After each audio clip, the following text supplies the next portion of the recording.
Assalamualaikum warahmatullahi wabarakatuh. Alhamdulillahirrahmanirrahim. Puji syukur kita panjatkan kepada Allah Subhanahu wa Ta'ala, yang mana atas izin serta ridho darinya, kita semua dapat bertemu dan berkumpul kembali di bulan suci Ramadan tahun 1443 Hijriah ini, yakni pada acara webinar Ramadan bersama Bitpos Network. Sholawat serta salam semoga tetap tercurah kepada junjungan kita Nabi besar Muhammad SAW, kepada keluarganya, sahabatnya, tabi'in dan tabi'idnya, serta umatnya yang insya Allah termasuk kita di dalamnya. Amin, amin, ya rabbal alamin. Selamat pagi semuanya. Alhamdulillah pada kesempatan kali ini kita dapat bertemu kembali pada webinar Ramadan tahun 1443 Hijriah bersama Bitwas Network. Pada kesempatan kali ini, materi yang akan disampaikan ada Introduction to DHJP, yang mana materinya akan disampaikan oleh saudara kita yakni Ananda Susilo Adinugroho. Sebelum ke materi utama, alangkah baiknya kita membacakan doa terlebih dahulu, sekaligus membuka acara pada kesempatan pada hari ini yang akan dibacakan oleh Ananda Muhammad Siddiq Nurdiansah. Waktu dan tempat kami persilahkan. Sebelumnya saya ucapkan, banyak terima kasih kepada Anandita Yuni Widyastuti yang mana, beliau sudah mengizinkan dan memberikan kesempatan kepada saya untuk mungkin membuka agenda pada sesi kali ini, pada hari ini, pada pagi hari ini gitu kan, dengan memanjatkan atau membacakan doa webinar Ramadan ya gitu. Semoga dengan kita memanjatkan doa, apa-apa yang kita lakukan pada pagi hari ini, pada sesi kali ini itu Allah, ridhoi serta Allah berkahi gitu ya.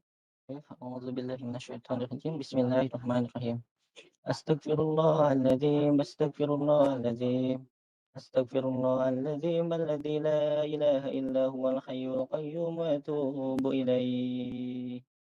Alhamdulillahi rabbil alamin.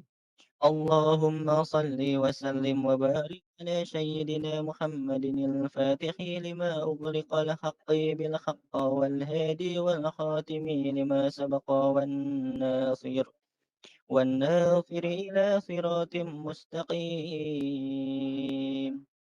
إلى صراط مستقيم. الصلاة صلى الله عليه وعلى آله وصحابه حق قدره ومقداره العظيم.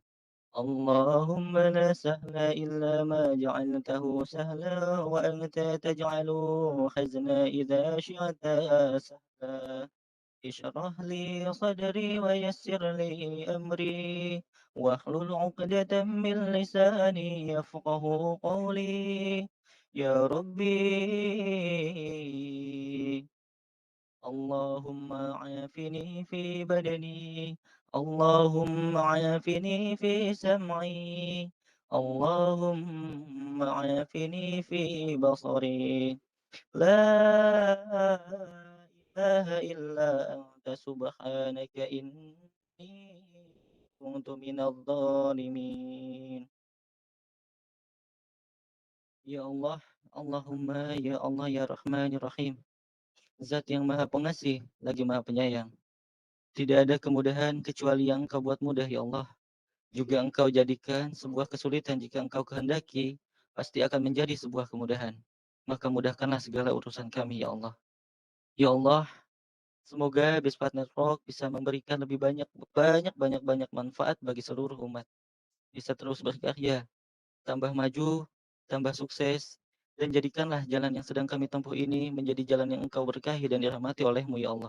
Ya Allah ya Hafidh ya Jalil, Zat yang maha menjaga serta maha mulia. Kami berlindung kepadamu dari segala macam penyakit yang sedang menimpa negeri ini ya Allah. Dan dari segala penyakit yang buruk dan mengerikan. Jauhkanlah kami dari musibah dan yang berbahaya ini, dan lindungilah keluarga kami semua dari musibah, sehingga mereka dapat selamat di dunia maupun di akhirat ya Allah. Ya Allah ya Ghaffar ya Qahhar, Zat yang maha pengampun. Kami sadari sepenuhnya ya Allah telah banyak kelalaian dan kealfaan yang kami lakukan, kesalahan dan dosa yang kami perbuat. Sudilah kiranya Engkau ampuni dan maafkan kami ya Allah. Ampunilah dosa kedua orang tua kami, guru-guru kami yang telah berjasa mengajar dan membina kami. Sayangilah mereka sebagaimana mereka menyayangi kami di waktu kecil ya Allah. Hingga ringankanlah jalan bila tiba saatnya Engkau memanggil kami ya Allah. karena hanya kepadamu lah kami akan kembali. Rabbana atina fid dunya hasanah wa fil akhirati hasanah wa qina adzabannar. Wa sallallahu ala sayyidina Muhammadin wa ala alihi wa sahbihi wa sallim.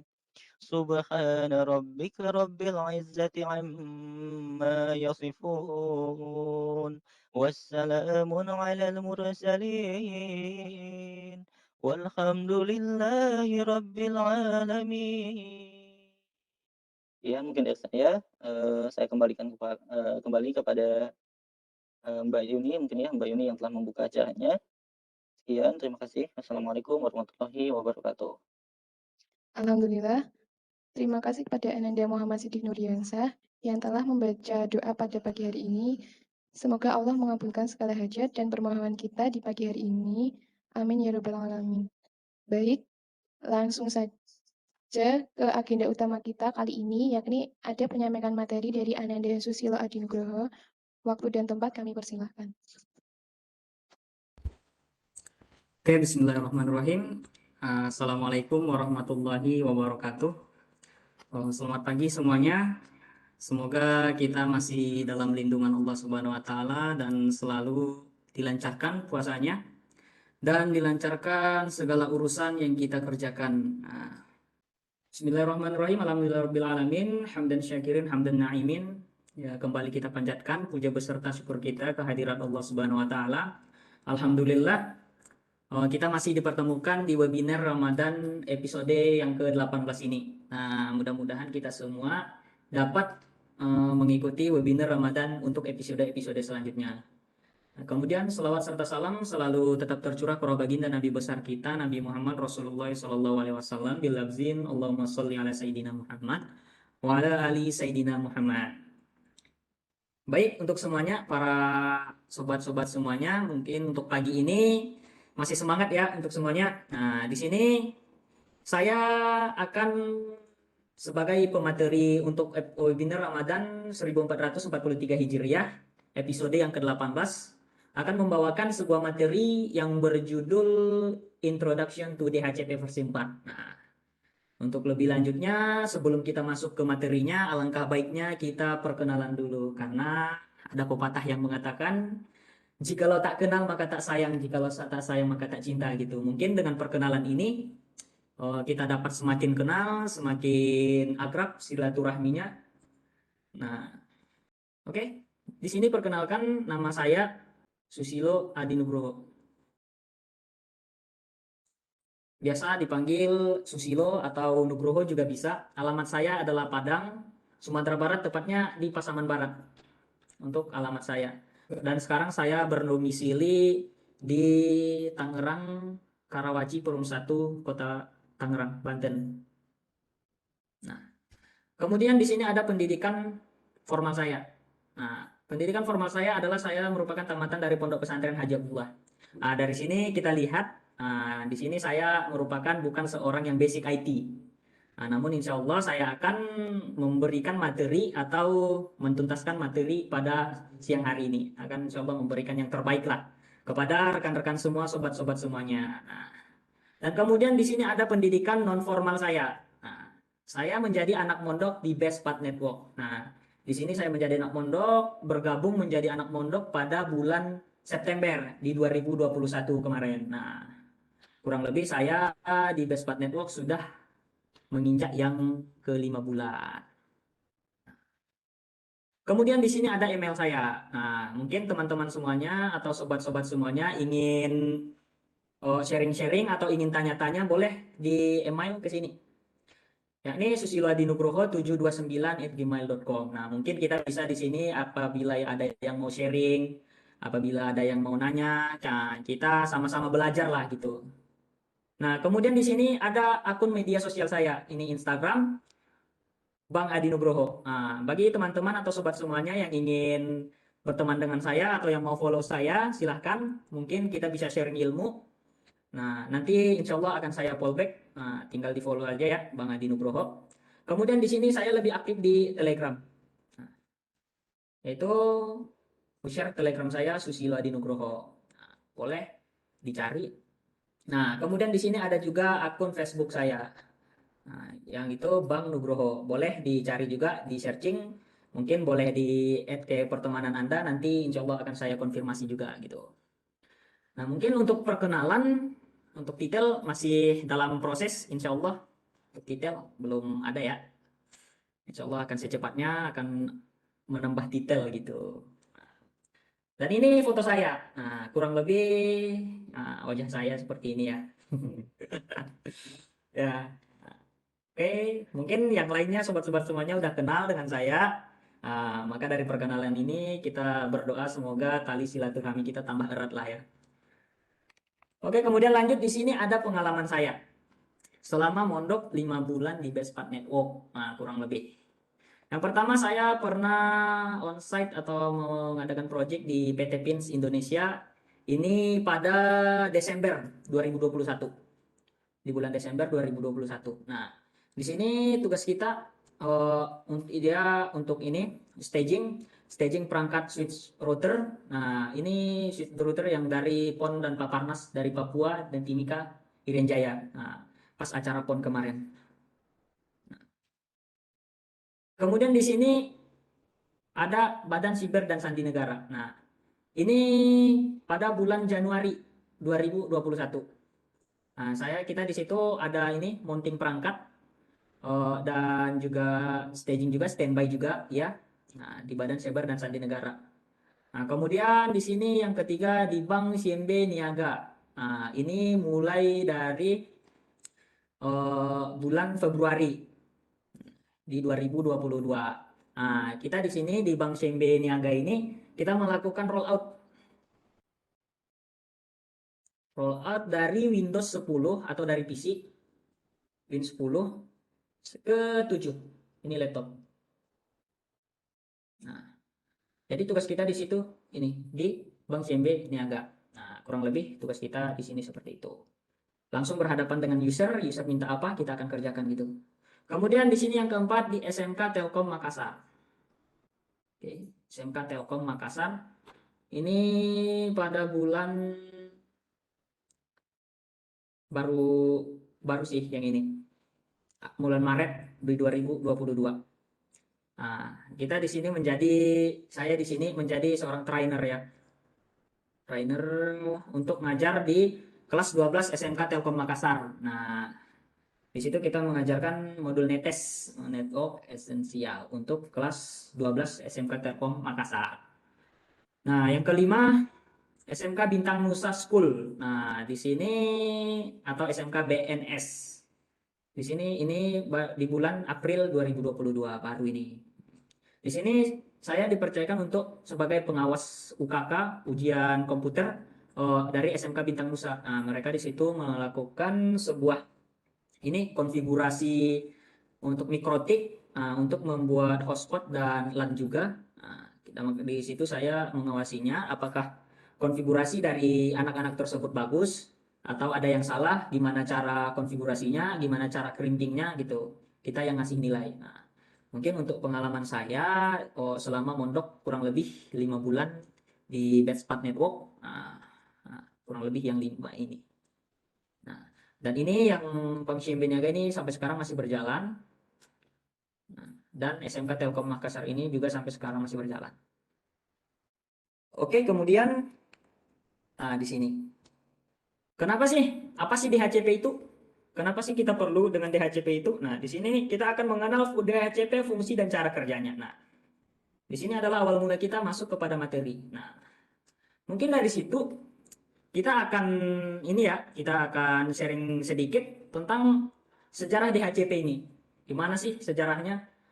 Nah, DHCP ini di dalam dunia internet ada banyak hal yang dimudahkan pengelolaan jaringan. Nah, jadi di sini DHCP ini dia bisa memudahkan pengelolaan dalam jaringan. Maksudnya gimana?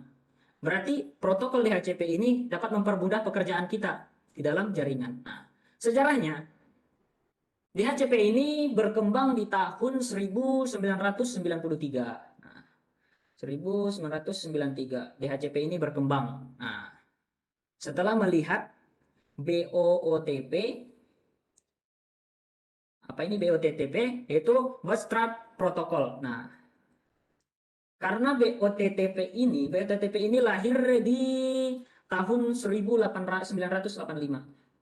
1985. Nah, BOTP ini muncul. Karena BOTP ini merupakan protokol yang reliable, nah, atau tidak memumpuni, karena dia menggunakan sebuah protokol PDU. Bukan PDU, sorry. Nah, dia menggunakan protokol UDP. Nah, ini UDP. Ini datagram protokol. Dan protokol UDP ini dialah merupakan sebuah protokol yang tidak amanah gitu. Tidak memungkinkan sebuah paket itu sampai kepada seorang klien atau begitu juga si server ke klien. Nah, oleh karena itu, karena si BOOTP ini tidak memumpuni atau kurang bagus gitu, maka hadirlah di tahun 1993 yang namanya Dynamic Host Configuration Protocol. Inilah DHCP. Untuk sejarahnya kurang lebih seperti itu. Untuk sejarah DHCP. Datangnya DHCP. Atau dibentuknya DHCP. Nah, kemudian di sini agenda kita pada pagi hari ini ada 10 agenda. Yang pertama, penjelasan DHCP. Apa itu DHCP, gimana dia. Kemudian pengertian DHCP server. Apa itu DHCP server, gimana cara kerjanya. Kemudian pengertian DHCP server dan DHCP client. Nah, apa itu DHCP client? Apa itu DHCP server? Apakah mereka merupakan sama atau berbeda gitu. Kemudian di sini ada fungsi DHCP yang keempat. Nah, fungsi DHCP ini apa aja nih? Nah, mungkin ada beberapa fungsi tertentu dengan DHCP ini. Kemudian fungsi DHCP secara umum. Nah, ada juga yang secara umum, secara global. Nah, kemudian cara kerja DHCP. Gimana dia bekerjanya? Apakah dia menggunakan pacul atau golok? Nah, kita akan lihat gimana cara kerja DHCP ini. Apakah tidak sama sekali menggunakan yang kedua ini? Nah, kita akan bahas ya. Kemudian yang ketujuh di sini ada fitur yang ditawarkan oleh DHCP atau jenis alokasi DHCP. Gimana jenis pengalokasian DHCP ini?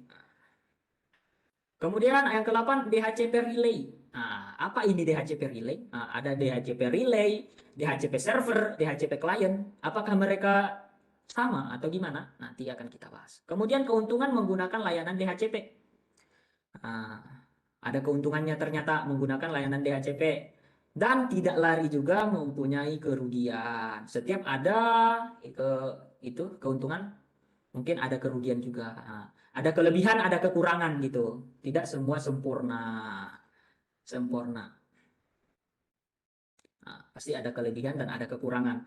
Apakah DHCP ini mempunyai kelebihan yang banyak atau kekurangan yang banyak? Nah, nanti juga akan kita bahas. Kurang lebih untuk agenda kita pada pagi yang berbahagia ini ada 10 agenda.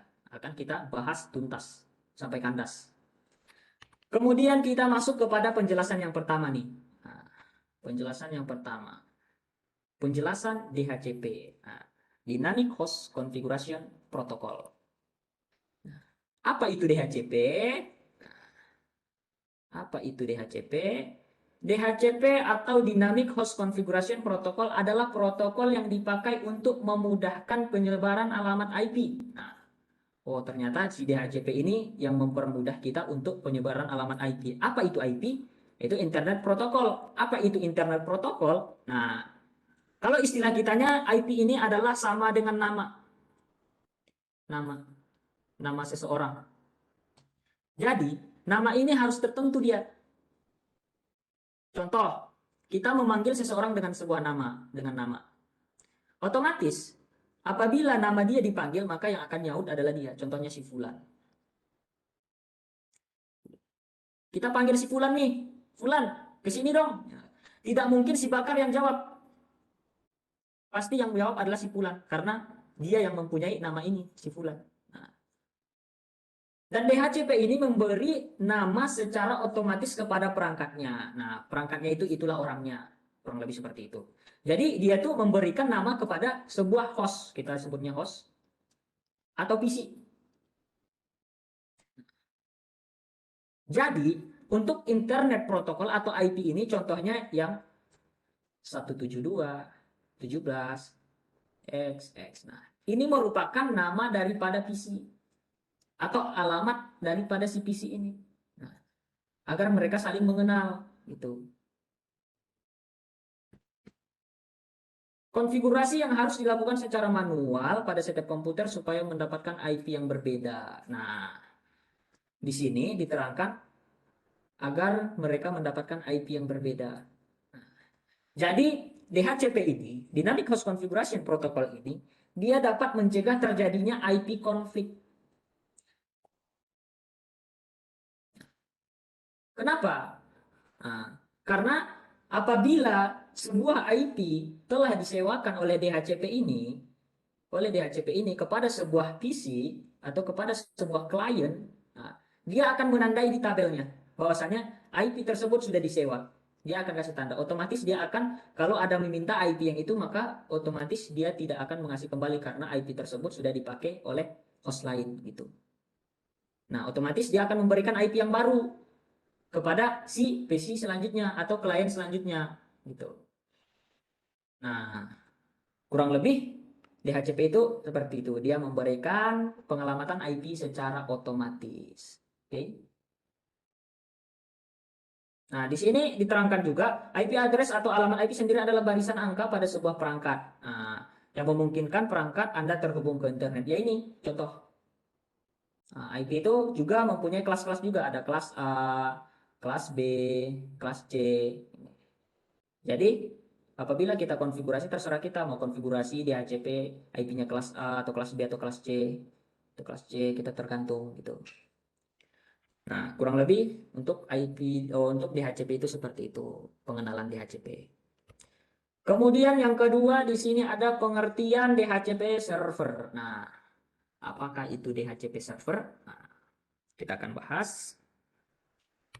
Nah, DHCP server adalah sebuah protokol pada jaringan komputer yang dapat memberikan atau meminjamkan IP. Nah, terhadap sebuah jaringan secara otomatis. Nah, di sini diterangkan kembali.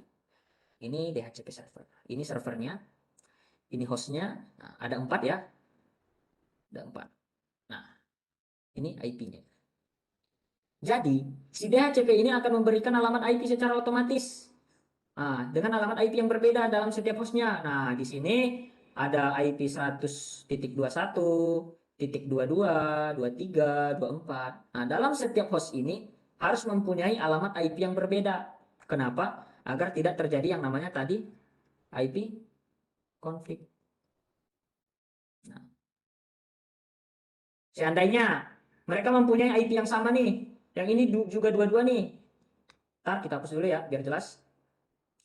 Nah, yang ini dia memiliki IP 100.22, berarti ini juga 100.2. Mereka sama. Nah, yang 124 ini dia ingin mengirim paket nih kepada yang 122. Sementara di sini ada 2 yang mempunyai alamat yang sama, mempunyai nama yang sama. Contohnya namanya si Bakar lah kita buat ya. Si Bakar. Otomatis dia akan memanggil nih istilahnya si 124 ini kita kasih nama si Fulan.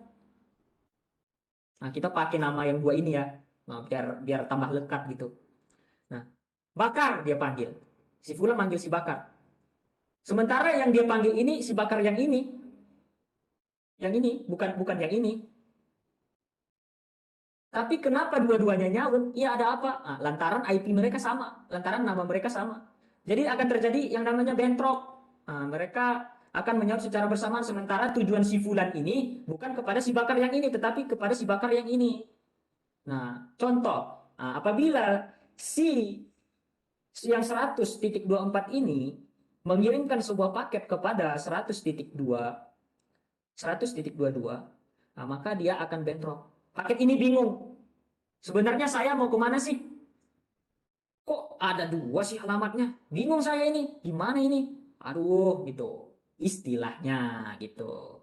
Dalam kehidupan. Nah, jadi Untuk mencegah terjadinya IP konflik, hadirlah yang dinamakan dengan DHCP. Nah, otomatis apabila si DHCP ini memberikan IP, kita hapus dulu. Nah, apabila si DHCP ini memberikan IP kepada sini, dia udah mendapatkan 100.21 nih. Maka dia si DHCP ini akan menandai di sini. Oh, bahwasannya 121 itu udah dipakai. 122 itu udah dipakai. 123 juga, 124 juga. Maka otomatis dia akan ditandai. Dan seandainya apabila saat ada host 1 di sini, ditambah lagi sebuah host, 100 dia akan mendapatkan IP 100.25. Nah, dan akan ditandai bahwa IP 100.25 ini sudah dipakai host yang kelima gitu. Nah, di sini masih ada 5 server nih. Bukan 5 server, 5 host. Nah, itu coba kalau ada 100 juta host. Apakah mungkin kita akan konfigurasi secara manual? Pasti ini sangat membutuhkan waktu yang sangat lama. Akan sangat membutuhkan waktu yang lama untuk konfigurasi 100 juta host ini. Maklum, ini masih ada 5 host atau 5 PC, kita masih bisa konfigurasi. Nah, kalau 100 juta, nah itulah salah satu juga merupakan salah satu guna DHCP ini. Dia akan memberikan secara otomatis IP dalam satu kali kerja. Nah, otomatis yang 100 juta host ini apabila sudah dikonfigurasi di server ini dan akan dikonfigurasi 100 juta host yang mendapatkan alamat IP, maka dia akan mendapatkan alamat IP dalam satu kali kerja. Maka dia akan otomatis, IP-nya akan otomatis terisi gitu. Nah, kemudian dalam sebuah jaringan lokal yang tidak menggunakan DHCP, memberikan konfigurasi terkait pengalamatan komputer atau host harus dilakukan secara manual. Nah, di sini diulangi lagi ya. Nah, kalau seandainya manual dalam 100 juta host, ini kalau dalam ini ya, kalau dalam perusahaan atau jaringan-jaringan besar, tentu kan banyak tuh. Bahkan mereka ada yang beda lagi gedung. Ada gedung 1, ini gedung 1 nih, ada gedung 2. Dalam setiap gedung ada beda lantai, ini 4 lantai, ini 10 lantai.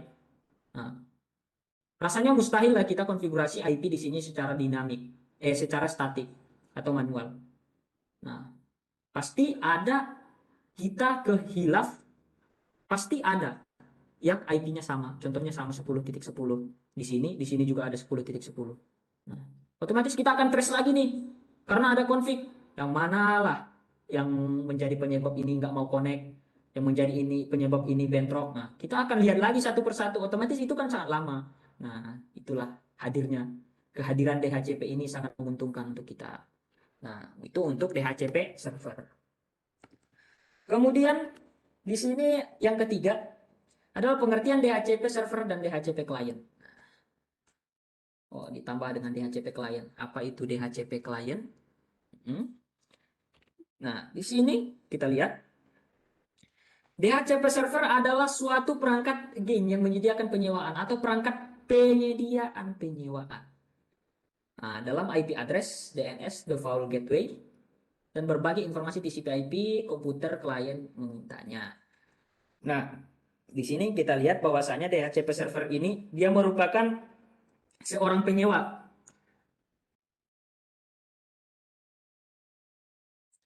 yang menyediakan penyewaan. Maklum ya tulisannya, harap dimaklumi saja. Nah, jadi si server ini adalah yang menyediakan penyewaan alamat IP address, DNS, default gateway, dan informasi TCP/IP lainnya. Jadi dia yang menyediakan. Contohnya ini merupakan sebuah gudang lah. Sebuah gudang nama. Gudang nama. Jadi dia menyediakan banyak nama di sini, si server ini, untuk si klien. Kemudian, apa itu DHCP klien? Adalah satu perangkat klien yang mengoperasikan perangkat lunak atau software klien DHCP. Nah, dengan DHCP server untuk menerima alamat IP address dan lain-lain secara otomatis. Nah, Di sini dapat kita simpulkan bahwasanya si DHCP klien ini adalah orang yang menyewa. Nah, dia yang menyewa si DHCP klien. Dia menyewa IP dari DHCP server yang menyediakan penyewaan. Nah, contohnya kalau ini ada nih, ada server nih. Mana nih? Di sini. Ini server, ini klien. Nah, kita terhubung. Di sini ada switch ya. Nah, ini ada 2 klien, 3, kita buat 3.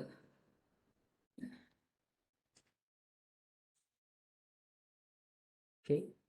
Nah, ini server ya. Klien.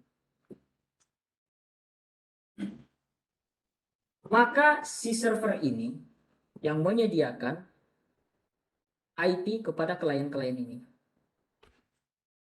Nah, di sini biar lebih jelas.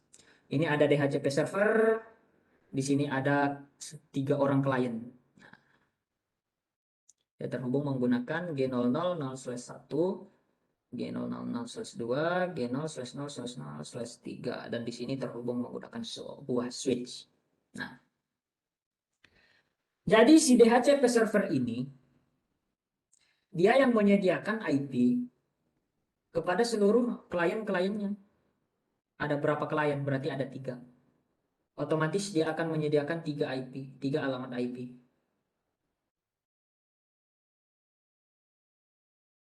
Oke. Nah, otomatis si klien-klien ini akan mendapatkan IP yang berbeda. Nah, IP yang berbeda. Contoh, di sini kita konfigurasi dia tuh IP-nya dimulai dari titik 2. Nah, otomatis di sini akan mendapatkan 10.2, di sini mendapatkan 10.3, di sini mendapatkan 10.4. Nah, otomatis dia akan berbeda, tidak akan terjadi yang namanya IP config. Nah, gitu. Kurang lebih untuk DHCP client. Nah, kemudian ini switch adalah penghubung antara klien dan server. Dan contoh apabila nambah nih satu lagi nih, nambah klien nih satu lagi, otomatis apabila tidak dikonfigurasi di sini, contohnya di sini cuma mempunyai alamat dikonfigurasi 3 alamat IP, maka otomatis dia tidak yang ini yang klien yang keempat ini tidak akan mendapatkan IP dari DHCP, dan dia akan mendapatkan yang namanya IP APIPA. Nah, apa itu IP APIPA? Nah, di situ adalah Automatic Private IP Address. APIPA ini adalah Automatic Private IP Address. Dia akan, contoh dari IP ini adalah kalau kita tidak mendapatkan, contohnya pas kita kemarin ada project di CMB, nah di situ kan dalam setiap gedung dia mempunyai DHCP. Dia terkoneksi menggunakan protokol DHCP. Maka ketika di situ kita ingin sharing data, nah di situ DHCP-nya mati. Otomatis si klien ini, contohnya yang ini, dia mendapatkan IP APIPA. Nah, Automatic Private IP Address, yaitu 169.254.x. Ini contoh dari IP APIPA ini. Nah, ini tidak akan bisa di-ping, nah, IP ini, karena dia akan secara otomatis terkoneksi kepada klien apabila si klien yang ini tidak mendapatkan DHCP dari si server. Dan apabila dia sudah terkoneksi dan mendapatkan DHCP dari si server, maka ini otomatis akan berubah. Nah, IP berapa yang dikonfigurasi? Contohnya, ini akan mendapatkan apabila telah dikonfigurasi 10.5. Gitu penjelasannya. Dia akan otomatis berganti. Nah, begitu juga seterusnya. Nah, di sini ditambah lagi isinya. Nah, nanti di sini akan kita konfigurasi 5 alamat IP. agar mereka semua mendapatkan alamat IP yang berbeda-beda gitu untuk DHCP kliennya. Kemudian di sini ada fungsi DHCP. Apa sih fungsi DHCP itu? Nah, oke. Di sini kita lihat ada yang namanya dengan DHCP scope. Berfungsi sebagai kumpulan alamat IP address yang bisa diberikan atau disewakan kepada DHCP client. Nah, di DHCP scope itu, di server itu banyak kan tadi, seperti penjelasan saya yang tadi, DHCP server ini dia banyak di sini IP, dia yang menyediakan IP atau nama yang akan disewakan kepada DHCP client. Nah, dia penyedianya si server ini dinamakan dengan DHCP scope. Nah, untuk fungsinya ya. Nah, kemudian di sini ada DHCP alias. Nah, berfungsi sebagai profil waktu penyewaan. Nah, alamat IP address kepada klien. Oleh klien kepada DHCP server. Nah. Oh, jadi ternyata DHCP itu juga menyediakan waktu kepada si klien. Nah, berapa lama dia sewa IP tersebut? Nah, contoh kita di sini ada sebuah klien. Nah, contohnya yang ini ya. Kita kembali ke sini. Kita hapus dulu sebentar.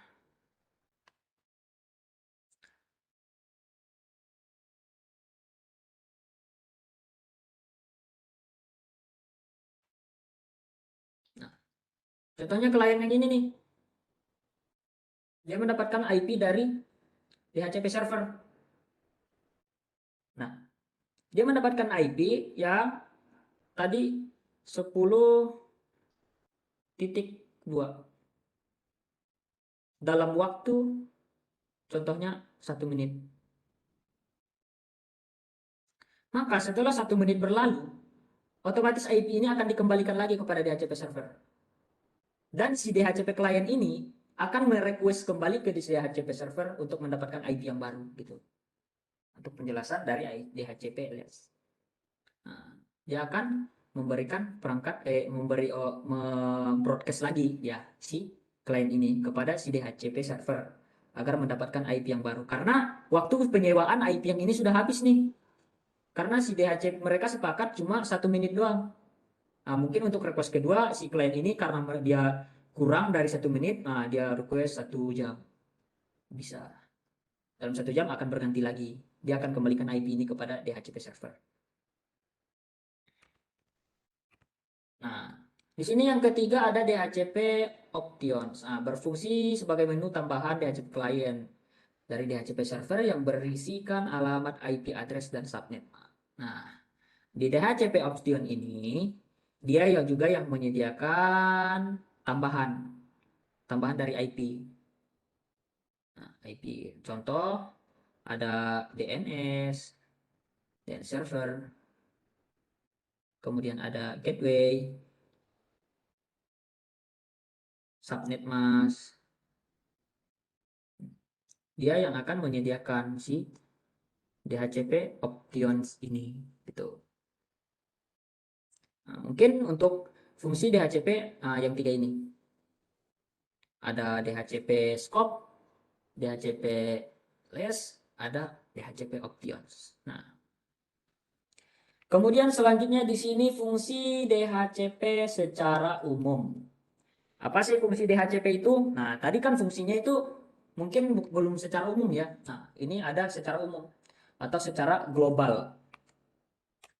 Nah, di sini ada 4 fungsi. Yang tadi ada 3, yang ini ada 4. 1, 2, 3, 4. Nah, DHCP digunakan untuk memberikan penyewaan IP address secara otomatis. Nah, di sini diulangi kembali kepada komputer klien yang tersambung jaringan dengan server. Nah, fungsi yang pertama, dia memberikan alamat IP secara otomatis kepada klien. Nah, kemudian digunakan network administrator dalam mengelola jaringan komputer dan pengelamatan IP address secara otomatis dalam sekali kerja. Nah, contohnya kayak yang tadi tuh. Contoh ada 100 PC. Dia akan memberikan alamat IP secara otomatis dalam 1 kali kerja. Nah, jadi PC yang terhubung kepada server yang pertama, maka dia yang akan mendapatkan IP yang paling duluan. Nah, dari si server ini, karena dia yang pertama kali terhubung gitu. Nah, kemudian yang ke 100, maka dia yang terakhir yang terhubung dari server ini. Dia akan mendapatkan IP DHCP yang terakhir. Contoh yang ini mendapatkan 10.3, dan yang ke 100 mendapatkan 100.3. Nah, 10, 100.3 gitu. Nah, dan ini akan sekali kerja. Wah, kalau satu kali kerja kan ini sangat menghemat waktu. Coba kalau seandainya itu dikonfigurasi secara statik 100 PC ini. Otomatis ini kan akan memakan waktu yang sangat lama. Belum lagi ada kendala nanti ada IP yang sama. Maka akan terjadi yang namanya IP conflict. Nah, ini memperlambat pekerjaan kita juga. Nah, udah dikonfigurasi secara statik 100 ini. Oh, ternyata pas dicek ada yang sama IP-nya. Tentu kan kita harus trace lagi, tisut lagi. Di mana sih yang salah? Nah, otomatis dia akan menambah waktu, akan memakan waktu yang lumayan lama lagi. Kemudian di sini DHCP server memiliki keuntungan bisa memberikan layanan sewa IP dinamis maupun statis. Nah, ternyata DHCP server ini juga bisa, selain dia memberikan penyewaan secara dinamis atau otomatis, dia juga bisa menyewakan secara statis. Nah, atau manual. Tapi lebih bagus yang dinamis karena ini sangat menghemat waktu kita. Nah, kemudian yang keempat, DHCP mempercepat kinerja komputer klien dalam proses pengiriman data atau pengolahan data. Nah, iya, tentu betul. Contohnya, di sini ada laptop nih. Nah, dia otomatis akan mendapatkan sebuah IP dari si server. Dan dia dengan mendapatkan IP, dia akan cepat nih. Contohnya pengiriman data. Dia ingin mengirim data nih, ini A, ini B. Otomatis mereka terhubung ke server ya. Ini baratkan aja mereka terhubung ke server. Nah, otomatis yang dua-dua ini mereka terhubung ke server. Maka otomatis akan mendapatkan IP yang berbeda. Dan ketika mereka ingin saling terhubung atau ingin mengirim sebuah data, maka dia akan cepat. Akan mempercepat pengiriman dan pengolahan data.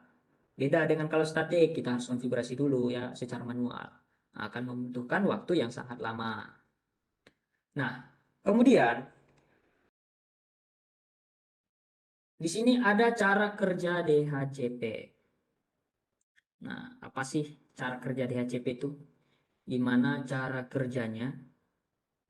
Nah, apa dia tadi butuh cangkul kah? Apa dia tadi butuh golok kah? Nah, di sini kita lihat ada seorang klien dan ada server. Dan di sini ada namanya DHCP Discover. Apa itu DHCP Discover? Banyak kali lah macamnya ya. Nah, di sini ada DHCP Cover. Nah, di sini yang ketiga ada DHCP Request. Kemudian ada DHCP Pack. Kurang lebih cara kerja DHCP itu ternyata bukan memakai cangkul dan golok. Ternyata ada 4 tahapan. Dia mempunyai 4 tahapan. 1, 2, 3, 4. Apa-apa saja? Ya ini tahapannya. Discover, cover, request, pack. Untuk lebih jelasnya, kita akan pergi ke slide berikutnya. Apa itu DHCP Discover? Nah, di sini Discovery adalah tahapan pertama. Ini merupakan tahapan di mana klien dalam jaringan meminta IP address. Nah, tahapan ini dia meminta. Nah, ini Discover. Dia meminta kepada si server, bro, minta IP dong. Ada IP kosong nggak? Bilang contoh. Nah, di sini kemudian si server akan menjawab dengan DHCP Power. Apa itu DHCP Power? Nah, sini Power adalah mendengarkan broadcast. Nah, dia mendengarkan ini Discover si klien yang tadi yang membroadcast ke DHCP server, dia akan mendengarkan. Kemudian DHCP server memberikan penawaran. Nah, tadi kan dia minta tuh. Nah, ini yang DHCP cover. Si klien tadi kan minta, bro ada IP nggak? Minta dong. Si DHCP server ini akan menjawab dan akan mendengarkan. Dia dengarkan si klien tersebut ini. Dan dia berikan penawaran. Oh, dirimu mau IP berapa? IP 10 titik segini kan dia yang menyediakan penyewaan. Berarti dia menyediakan nama di sini atau IP. Kemudian dijawab lagi dari si klien ini dengan DHCP request. Nah, saya minta IP segini boleh nggak 10.3? Soalnya saya butuh gitu. Dia request, dia akan minta. Nah, di sini si server akan menjawab dengan DHCP PARC. Apa itu DHCP PARC? Nah, oh, dirimu butuh IP segitu, dia bilang istilahnya. Oh iya bro, dia bilang si klien ini kan. Nah, oke, saya akan kasih. Dia kasih 10.3 kepada si klien ini. Kurang lebih untuk mereka pengobrolannya seperti itu. Nah, contoh ke dalam kehidupan sehari-hari kita, ini kita ibaratkanlah seorang teman yang ingin meminjam uang kepada kita. Nah, si klien ini adalah orang yang ingin meminjam uang dan DHCP server ini adalah seorang yang meminjamkan uang. Nah, contohnya IP ini kita ibaratkan dia mau pinjam uang 50.000. Nah, dan si DHCP server ini dia meminjamkan. Oh, tapi dalam waktu segini ya, dalam waktu 1 jam kalau nggak balik lu awas lu, dia bilang DHCP server ini. Nah, kembaliin lagi duit diriku, dia bilang. Maka otomatis si klien ini, contohnya si server ini memberikan dia alamat IP selama 1 jam. Setelah 1 jam dia akan balikan lagi. Oh ternyata masih kurang. Kemudian dia pergi ke DHCP discover lagi. Dia akan meminta lagi. Kemudian menawarkan lagi. Nah, telah menawarkan, nah dia request lagi. Nah, kemudian diberikan lagi IP-nya. IP-nya berapa? Oh, yang kedua dia minta 10.100 biar banyak. Nah, oh dia menawarkan selama 2 jam. Habis 2 jam, maka akan terulang lagi dari DHCP discover karena si klien ini sudah mengembalikan alamat yang 10.100 ini. Dan IP-IP yang disebarkan atau yang diberikan oleh si server ini, dia akan menandainya, oh berarti yang 10.3 tadi udah disewa, oh sekarang udah dikembalikan, nah dia tandain lagi. Kemudian, oh yang 100 lagi, 10.100, oh disewa, oh ini 2 jam, berarti belum dikembalikan, ya gitu. Untuk ibaratnya uh, dalam kehidupan sehari-hari kita gitu. Nah, ini nih DHCP request. Setelah diberi penawaran oleh DHCP server, klien merequest tadi menyetujui penawaran yang diberikan oleh DHCP server. Nah, diulangi lagi di sini ya. Kita ulangi lagi. Nah, setelah di broadcast tadi si DHCP kliennya, nah dia tawarkan, si DHCP server menawarkan. Nah, kemudian si DHCP klien merequest berapa, saya minta IP 10.3 tadi, maka si DHCP server akan menjawab dengan DHCP PAK. Dia akan memberikan tahapan terakhir. Nah, akan merespon pesan dari dia dengan mengirimkan paket acknowledge yang berupa IP address, informasi lainnya yang dibutuhkan. Oh, contoh, dia tidak hanya request IP doang, ternyata dia request DNS juga. DNS, oh ternyata gateway juga ya. Oh, subnet mas juga ya. Nah, maka sesuai kesepakatan server dan klien, apabila telah disepakati di DHCP over, maka di sini si server akan memberikan alamat yang diminta oleh DHCP klien, yaitu DNS, gateway, subnet mask, serta IP-nya. Nah, kemudian untuk lebih mudah memahaminya, pada saat komputer klien dihubungkan ke jaringan, komputer tersebut akan merequest IP DHCP server. Nah, ini penjelasannya ya. DHCP server menjawab dengan memberi informasi terkait IP. Nah, ini diulangi lagi. Kemudian setelah meminjamkan alamat IP, DHCP server akan mengkorek IP tersebut. Nah, dalam daftar file yang dia miliki. Nah, dia akan tanda itu IP tadi, sesuai yang dijelaskan tadi kan. Setelah disewakan, dia akan tandai di tabelnya bahwasanya IP berapa yang udah disewakan agar tidak terjadi yang namanya IP conflict. Nah, kemudian namun jika daftar IP pool sudah tidak ada lagi nomor IP yang tersedia, oh berarti contohnya cuma 10 PC nih yang di request atau yang dikonfigurasi di DHCP server itu. Dan 10 setelah IP tersebut tersebar ke 10 host atau ke 10 klien, maka ada PC yang ke-11 atau klien yang ke-11 dia tidak akan mendapatkan IP karena terbatas cuma 10. Melainkan si server tadi konfigurasinya 11 atau diubah konfigurasinya menjadi 11. Maka si yang ke-11 ini, klien yang ke-11 ini akan mendapatkan IP. Nah, kemudian pemakaian IP address pada klien dinyatakan telah selesai, dan jika klien tidak melakukan request ulang, maka nomor IP address akan dikembalikan kepada DHCP server yang meminjamkannya. Nah, apabila waktunya tadi habis, nah, contohnya tadi 1 jam waktunya penyewaannya, otomatis si klien akan mengembalikan kembali kepada si server. Akan dikembalikan lagi kepada si server. Dan apabila dia tidak merequest kembali, maka si klien ini tidak akan mendapatkan DHCP lagi gitu. Atau tidak akan mendapatkan IP lagi. Setelah dikembalikan, dia kalau dia ingin mendapatkan IP kembali atau mendapatkan nama kembali, dia harus request lagi melalui yang tahapan yang 4 ini, yaitu DHCP discover, offer, request, dan DHCP pub ini.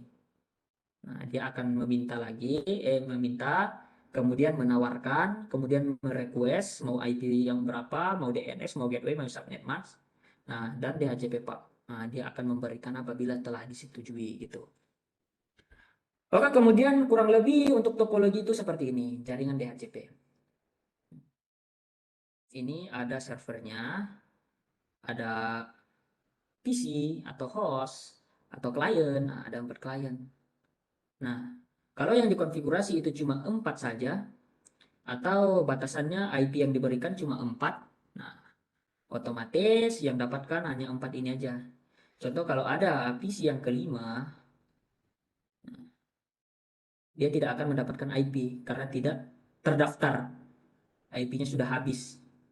Nah, kemudian kalau ingin mendapatkan ini, harus dikonfigurasi lagi di sini untuk IP yang selanjutnya, berapa IP yang diinginkan gitu.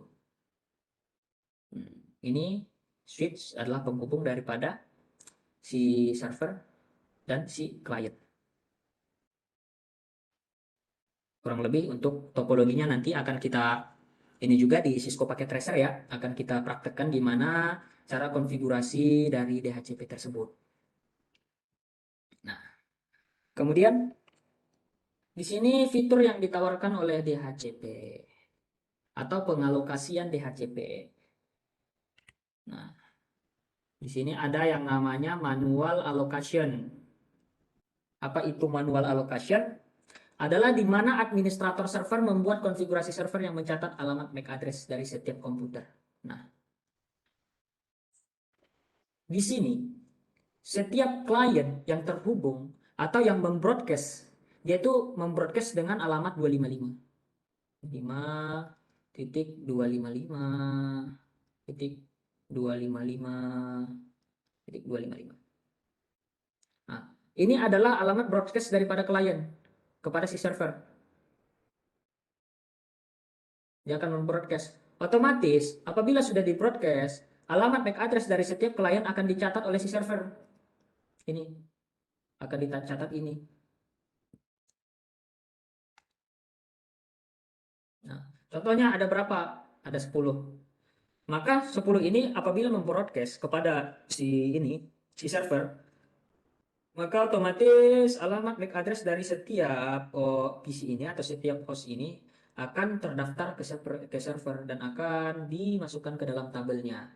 MAC address ini adalah atau MAC address, physical address sama saja, adalah alamat fisik daripada setiap komputer. Nah, dia akan membuat daftar masing-masing dari IP address-nya. Kemudian di sini ada automatic allocation. Apa sih itu automatic allocation? Nah, di mana administrator server membuat konfigurasi pada server yang hanya mengundang IP address. Nah, yang nantinya akan diberikan pada komputer klien. Nah, setelah terdaftar yang 10 ini, maka dia tuh si server ini akan mengundang IP-IP mana saja nih yang akan diberikan kepada setiap kliennya. Nah, otomatis kan kalau yang dikonfigurasi 10, maka akan ada 10 alamat IP. Nah, itu dinamakan dengan automatic allocation. Nah, kemudian dynamic allocation. Nah, dia itu tidak jauh beda dengan automatic allocation. Nah, hal ini sama seperti automatic allocation. Nah, di sini diterangkan lagi. Tetapi server akan mencatat status IP yang akan diberikan dan alamat IP-nya. Expire kepada klien DHCP atau komputer yang lainnya. Nah, setelah diberikan kepada 10 ini, maka si server itu akan mencatat nih, contohnya ada 10 IP. Oh, IP ini sudah terdaftar nih. Maka dia catat, dia kasih tanda atau dia kasih checklist gitu.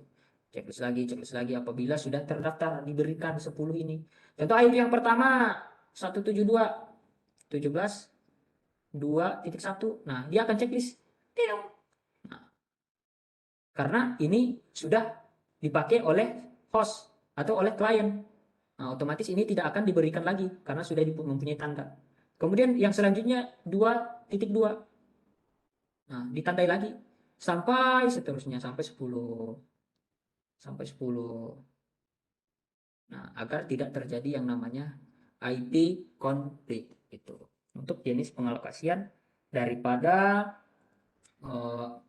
alokasi DHCP. Nah, kemudian di sini ada yang ke-8, DHCP relay. Apa sih itu DHCP relay again? Nah, akan kita bahas. Di sini diterangkan bahwasanya DHCP relay again adalah mendistribusikan IP yang sudah berbeda. Nah, jaringan atau DHCP yang berbeda jaringan atau DHCP server dan DHCP klien berbeda saling berjauhan. Nah, seperti yang kita jelaskan tadi, DHCP biasanya mendistribusikan IP di dalam satu network saja. Nah, kan itu yang tadi untuk contoh-contoh yang telah lewat, kita balik lagi. Nah, ini dia tuh kan dalam satu jaringan ini. Semuanya dalam satu jaringan. Contohnya ini mendapatkan IP yang 172.17.30 titik berapa hostnya X. Otomatis ini akan mendapatkan IP yang sama atau dengan segmen yang sama. Misalnya di sini 30.1, 30.2, 30.3, 30.4. Otomatis yang keempat ini akan satu segmen. Nah, karena mereka satu ruangan. Nah, lalu bagaimana dengan yang berbeda? Yang berbeda ruangan. Contohnya DHCP relay again tadi mana? Yang ini. Di sini kita lihat di sini ada DHCP server. Dia menggunakan router DHCP servernya. Nah, ini DHCP relaynya. Kenapa kita perlu DHCP relay ini dan kenapa kita perlu menggunakan router, bukan switch untuk ininya? Nah, karena berbeda jaringan atau berbeda segmen. Nah, contoh di sini IP-nya sudah 100 nih. Ini 200. Klien 1 mendapatkan IP yang 100, klien 2 yang 200. Nah, di sini sudah beda ruangan pula. Ini mempunyai VLAN 100, ini VLAN 200. Berarti ibaratnya ini mempunyai dua site. Atau berbeda ruangan. Nah, ini biasanya dipakai untuk jaringan-jaringan besar. Nah, contoh ini yang DHCP, nah, kita gambar di sini ya, ada dua gedung. Ini gedung 1, nah, ini gedung 2. Contoh dalam kehidupan nyata, ketika kami pas project di ICMB Niaga di Bintaro, di situ mempunyai dua gedung. Dalam satu gedung yang pertama dia memiliki 5 lantai. Gedung A. Gedung B atau gedung 2 dia memiliki 10 lantai. Nah, di sini mereka konfigurasi menggunakan DHCP. Jaringan mereka semua menggunakan DHCP. Nah, otomatis mereka apabila dari gedung A ke gedung B di ping, otomatis mereka akan saling terhubung, akan reply. Nah, dengan menggunakan apa? Dengan menggunakan DHCP relay again ini. Dan menggunakan sebuah router untuk menghubungkan set yang berbeda gitu. Nah, contohnya tadi di sini ada IP-nya yang 100. Contoh di sini kita kasih di lantai 4 lah, IP-nya 100. Nah, kemudian oh bukan ya, sorry. Ini gedung B. Nah, gedung B 200. Sedangkan gedung A 100 segmennya. Maka mereka apabila saling di ping akan dapat reply, akan saling terkoneksi menggunakan DHCP relay again. Nah, gimana cara konfigurasinya? Nah, kita akan pergi ke Cisco Packet Tracer. Nah, Di sini sudah kita lihat. Nah, di sini ada 3 gedung ya. Ibaratkan gedung A, gedung B, dan gedung C. Kita akan coba konfigurasi DHCP. Gimana sih cara konfigurasinya? Oke, langsung saja. Nah, di sini ada server, ada router, ada switch, dan ada PC. Ini merupakan gedung 1 ya, yang ini gedung A. Nah, yang ini gedung B, yang ini gedung C. Kita akan konfigurasi.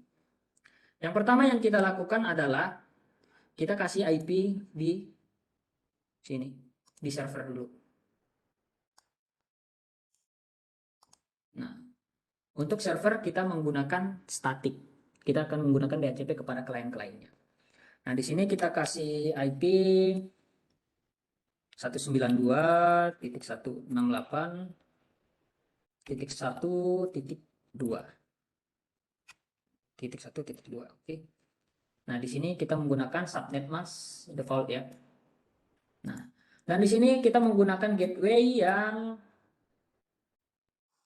1.1. Sorry. Nah, kita akan menggunakan yang 1.1. Karena di sini kita tidak akan menggunakan DNS server, nah kita nggak usah diisi. Oke. Setelah kita konfigurasi untuk IP-nya, kita enter, close.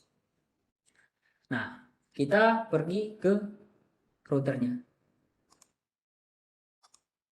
Nah, di sini kita ke CLI ya. Enter, enable. Nah, sebelum itu, kita akan cek di sini di setiap hostnya apakah sudah dapat DHCP. Nah, kita tunggu. Nah, di sini kan dia mendapatkan DHCP file APIPA isbeng. Ini nih contoh dari DHCP IP APIPA itu. Nah, dia tidak akan bisa terkoneksi 169 awalnya 254. Nah, gitu. Oke, kita statikin lagi. Kita close. Nah, kita kembali ke router. Kita configure terminal. Oke, kita tukar dulu. Nama routernya menjadi R1. Oke, otomatis sudah ini ya, sudah terganti. Nah, kemudian di sini kita lihat yang kita ingin konfigurasi ada di sini nih. Ada 3 ini nih, ada 3 interface. Yang pertama FA0/0, FA1/0, kemudian FA2/0. Nah, kita konfigurasi yang FA0/0. Ini kan masih merah nih. Nah, berarti dia belum connect, belum hidup interface-nya. Maka kita akan hidupkan. Otomatis dia nanti akan menjadi hijau. Bentar. Coba diperhatikan ya untuk perubahannya. Nah, kita masuk ke interface FA0/1. Bukan FA0/0. Kemudian enter IP address.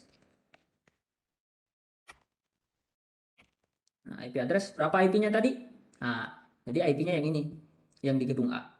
Kita konfigurasi yang di gedung A dulu. Yaitu 192.168.1.1. Subnet mask-nya berapa? Kita menggunakan subnet mask yang default, yaitu 255.255.255.0. Enter. Nah, kemudian itu kan masih merah tuh. Gimana sih caranya untuk menghidupin interface-nya agar dia menjadi hijau? Nah, kita menggunakan command no shutdown. No shutdown. Kita enter, otomatis diperhatikan, otomatis ini akan menjadi hijau.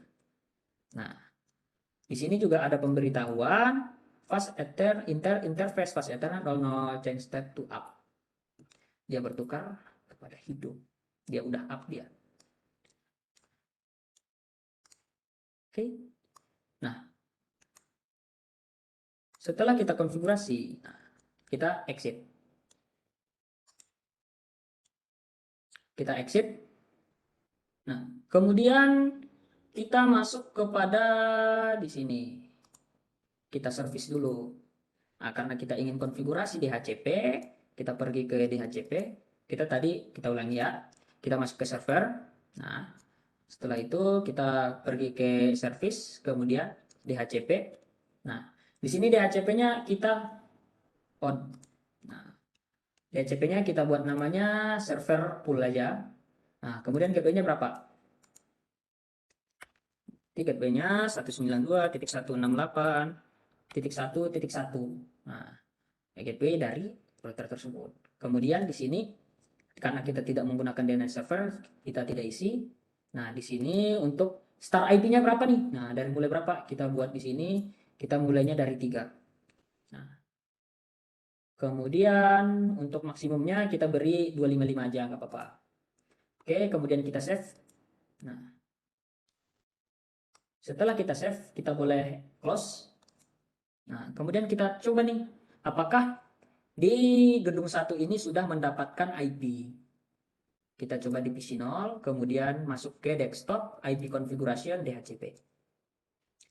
Requesting. Nah, DHCP request successful. Nah, karena kita mulai dari 3, maka otomatis di sini akan terisi 192.168.1.3. Nah, dia tidak mendapatkan IP apa lagi karena sudah dikonfigurasi IP-nya. Dan di sini juga subnet max-nya dapat kan? Nah, kemudian di sini default gateway-nya 1.1 juga sama.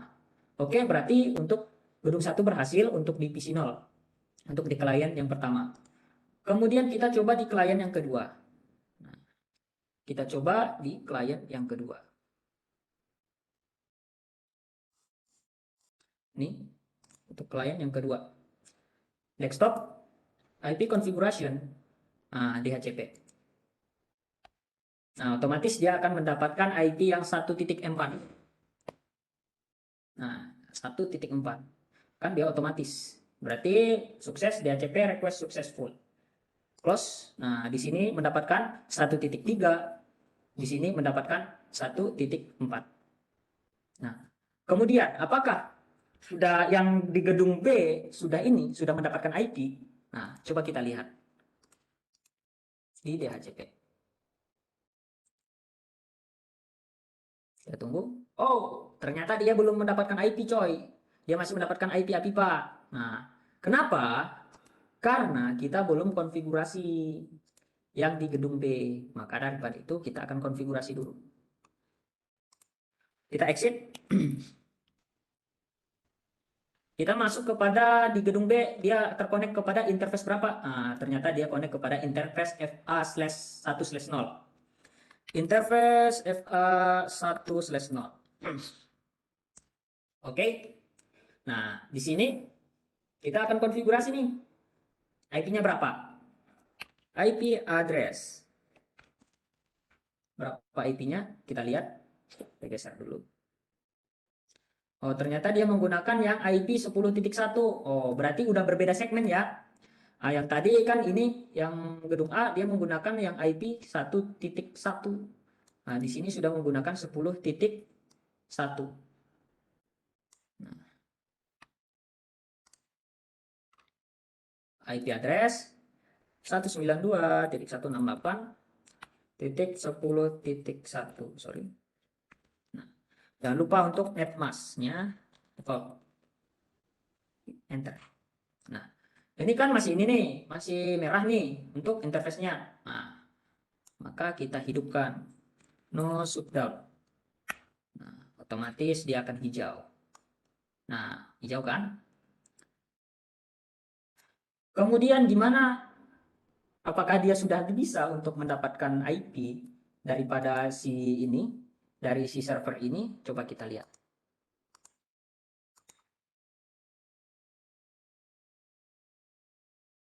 Ya, masih belum. Kenapa ini kok belum? Nah, di sini karena kita belum konfigurasi relay-nya atau DHCP helper-nya atau DHCP relay agent-nya gitu. Gimana cara konfigurasinya? Jadi kita tinggal masuk ke interface-nya tadi ya. Nah, sudah itu masukkan IP helper address. Nah, kita masukkan IP yang ada di server ini karena kita ngambil IP dari sini. Berapa tadi IP-nya? 192.168.1.2 IP dari si server ini. Kemudian kita enter. Nah, oke. Kemudian coba kita close. Apakah dia sudah mendapatkan IP? Nah, kita statikin lagi. Kita DHCP lagi. Otomatis masih belum ya. Kita close lagi.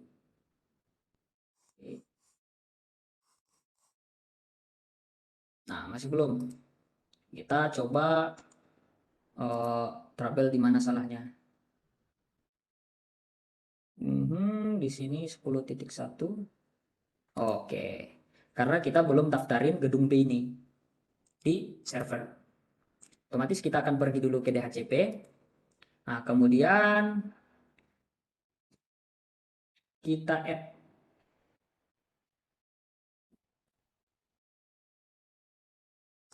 Sudah di-save ya.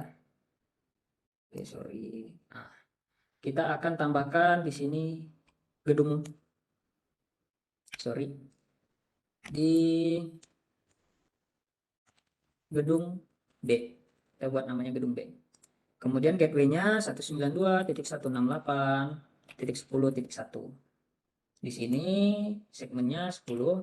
Kita mulainya IP-nya dari 3 juga. Kemudian kita add. Nah, oke, kemudian kita close. Save dulu. Nah, coba kita request lagi IP-nya. Kita minta lagi. Di sini tanpa kita sadari, si DHCP ini akan melakukan proses yang 4 tadi. Dia akan melakukan DHCP discover, offer, request sama dengan DHCP part. Nah, di sini sudah bisa.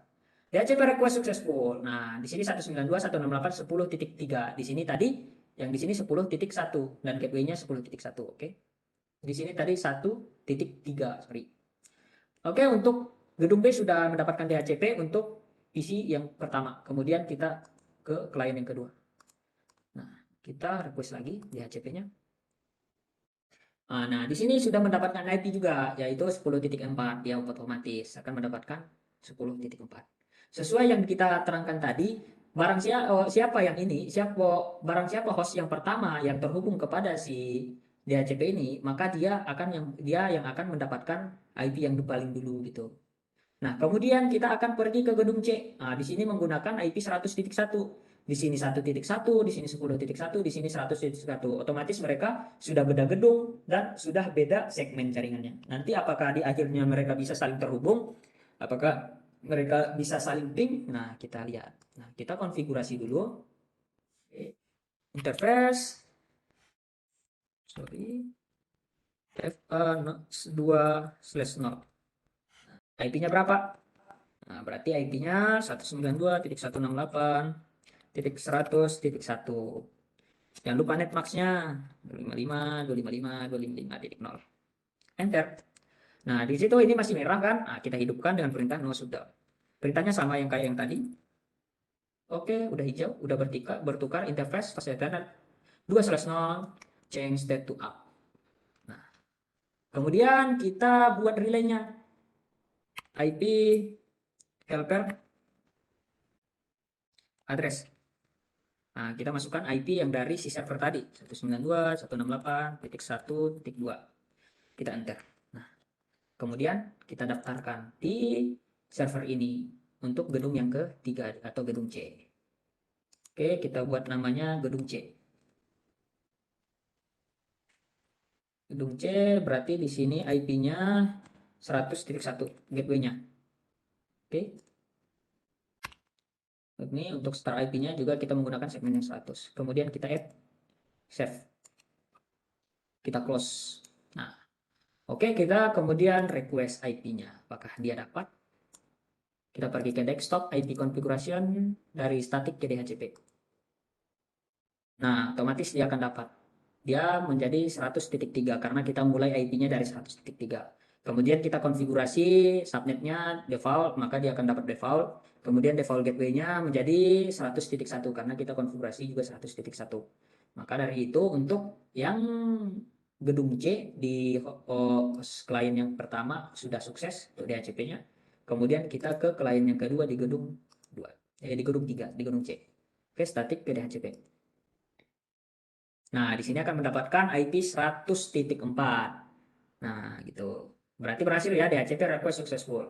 Nah, setelah mereka semua terhubung, sudah mendapatkan IP, ini mendapatkan IP 1.3, ini mendapatkan IP 1.4, ini 10.3, ini 10.4, ini 100.3, ini 100.4/24 ya.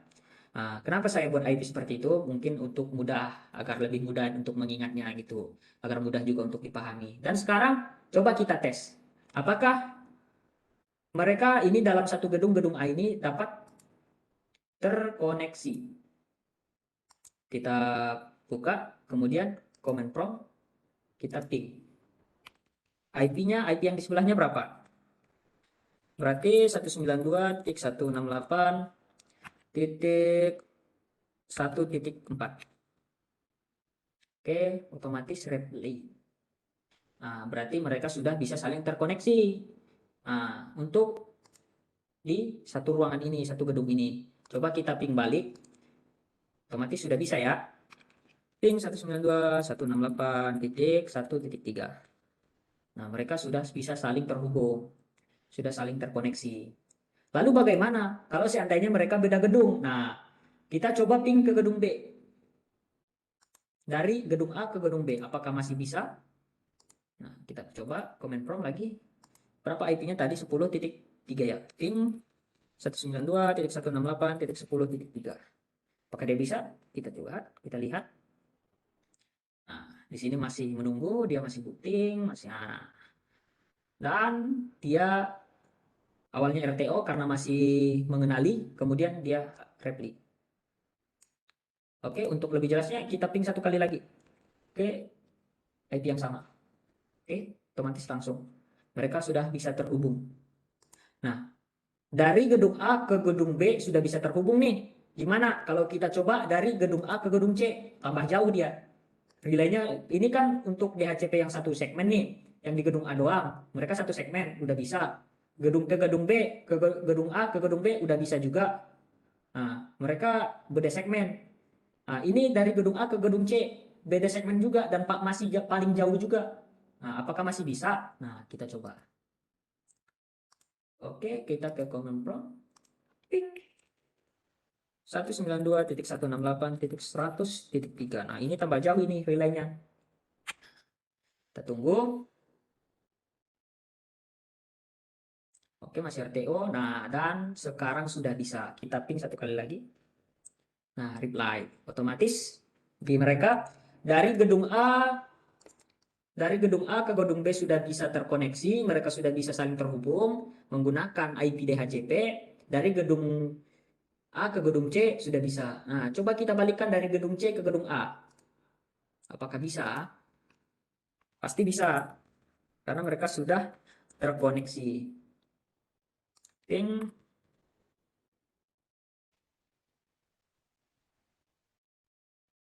Tiga. Nah, bisa kan? Kemudian ke gedung B. Nah, dia 10.3. Enter.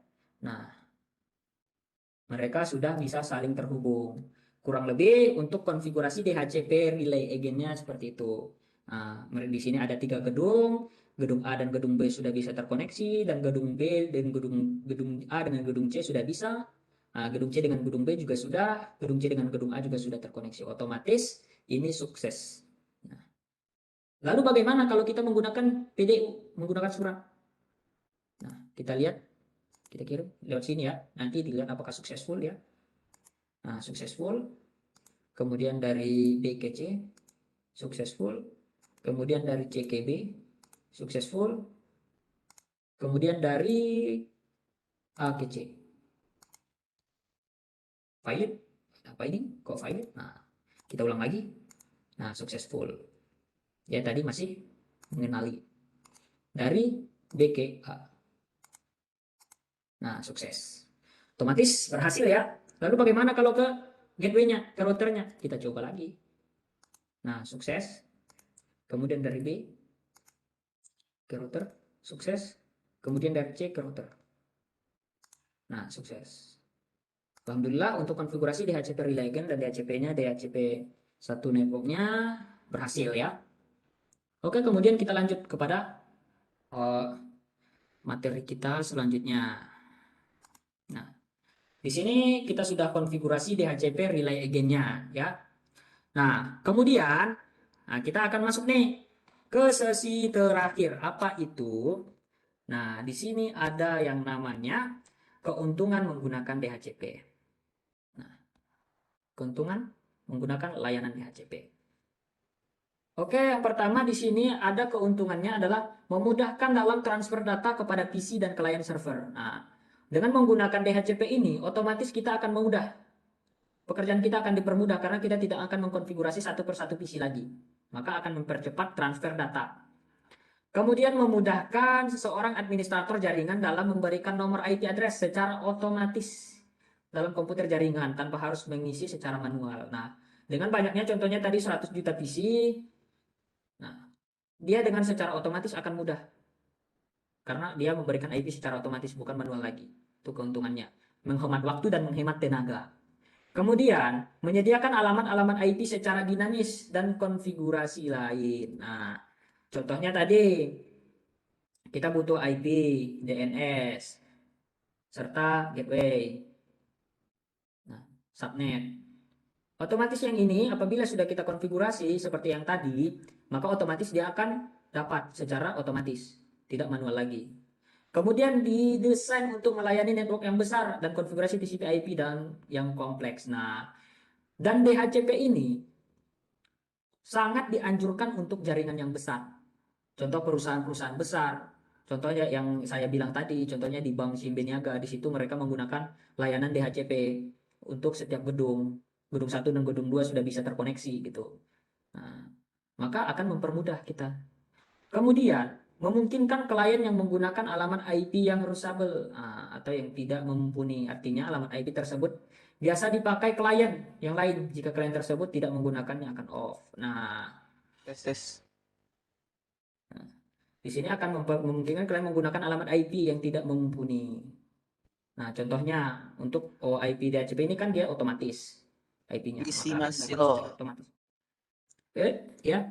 Ini nih ada pertanyaan Oke. dari Cevadi Rojak. Nah, Oke, siap. maaf Mas, izin bertanya. Kalau tadi di server konfigurasi DHCP-nya via GUI. Nah, untuk konfigurasi versi CLI-nya bagaimana ya Mas? Oke. Mungkin untuk itu kita ini ya, kita tampung dulu untuk pertanyaan dari Cep Fadil itu yang via GUI untuk konfigurasi DHCP-nya. Kita tampung dulu ya untuk pertanyaannya ya. Siap Mas Silo. Cep Fadil. Nah, kita lanjutkan yang ini dulu. Oke, silakan Di Mas. sini. Nah, memungkinkan yang ini memungkinkan satu klien menggunakan alamat IP untuk jangka waktu tertentu.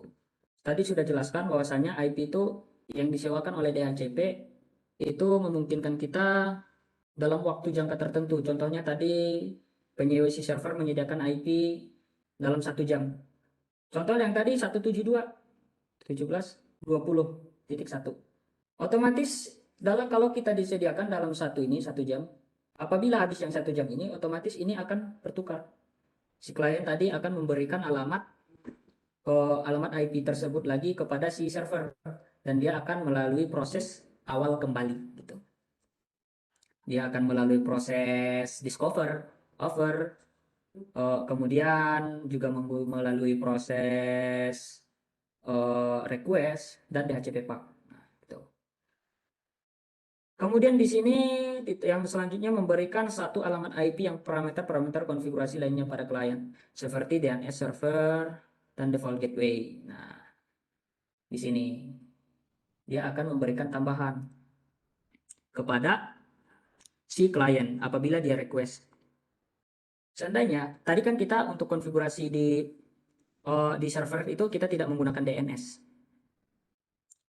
Nah, maka otomatis tadi tidak ada DNS-nya. Yang ada cuma gateway. Nah, gateway dan IP address. Oke, kita hapus dulu ya. IP dan subnet, Mas. Cuma yang 3 ini yang kita konfigurasi. Kemudian di sini mencegah terjadinya IP conflict. Nah, di sini diterangkan lagi keuntungan DHCP itu menggunakan DHCP dia akan mencegah terjadinya yang namanya IP konflik atau double IP. Nah, oke, untuk keuntungan menggunakan DHCP, ini merupakan ada berapa keuntungan nih? Ada 1, 2, 3, 4, 5, 6, 7, 8. Ada 8 keuntungan dalam menggunakan DHCP ini. Nah, kemudian di sini ada juga kerugiannya. Apa sih kerugian menggunakan DHCP tersebut? Nah, di sini akan kita lihat. Nah, di sini ada 2 kerugian nih. Yang pertama adalah semua pemberian nomor IP address tergantung pada server. Nah, jadi jika server mati atau off, maka semua komputer klien akan terkena dampaknya. Nah, karena si server ini, karena si klien ini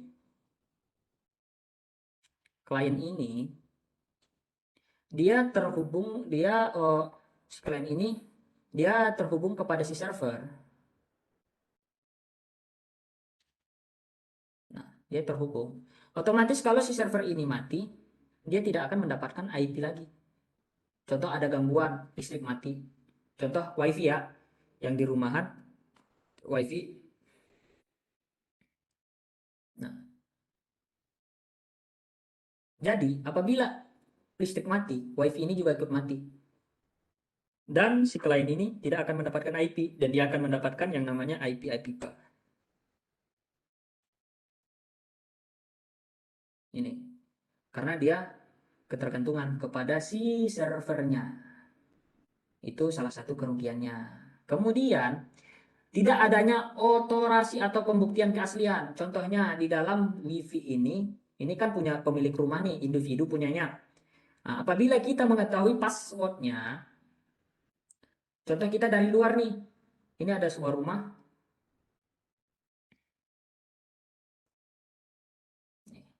Di rumah ini menggunakan sebuah sebuah wifi. Nih, gini aja bentuknya ya.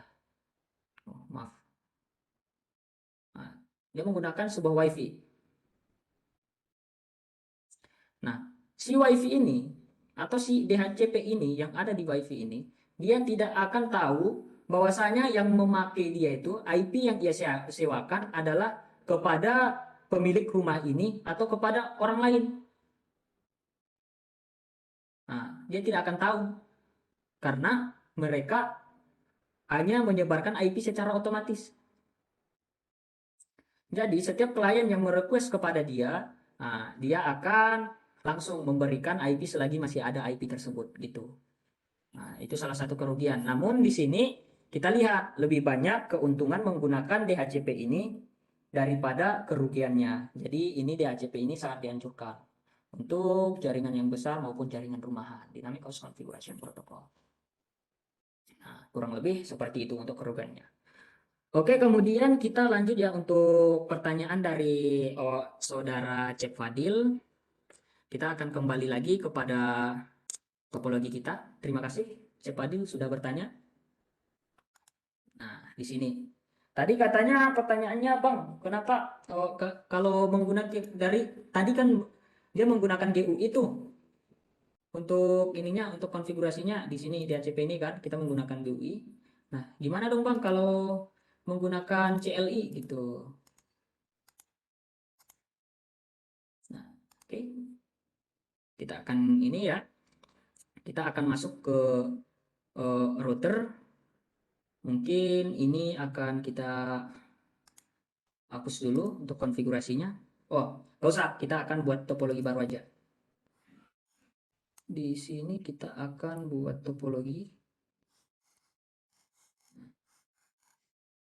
Kalau untuk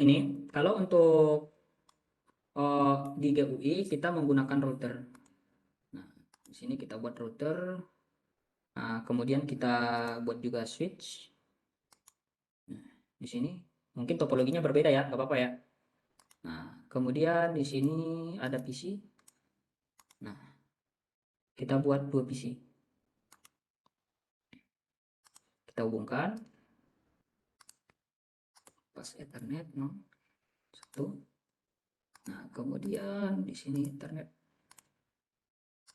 Oke.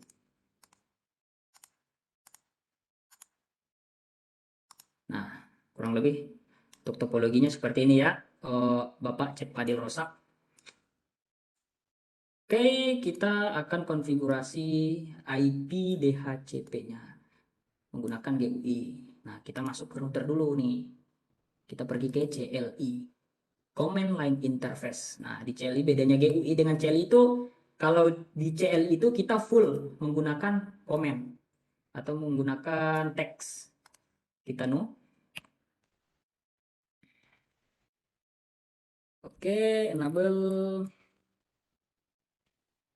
konfigur terminal, kita ubah dulu namanya.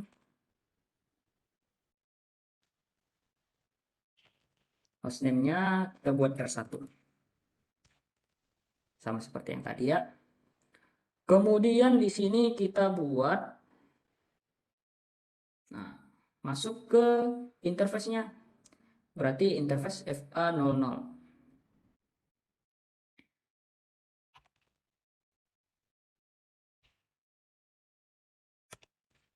Oke.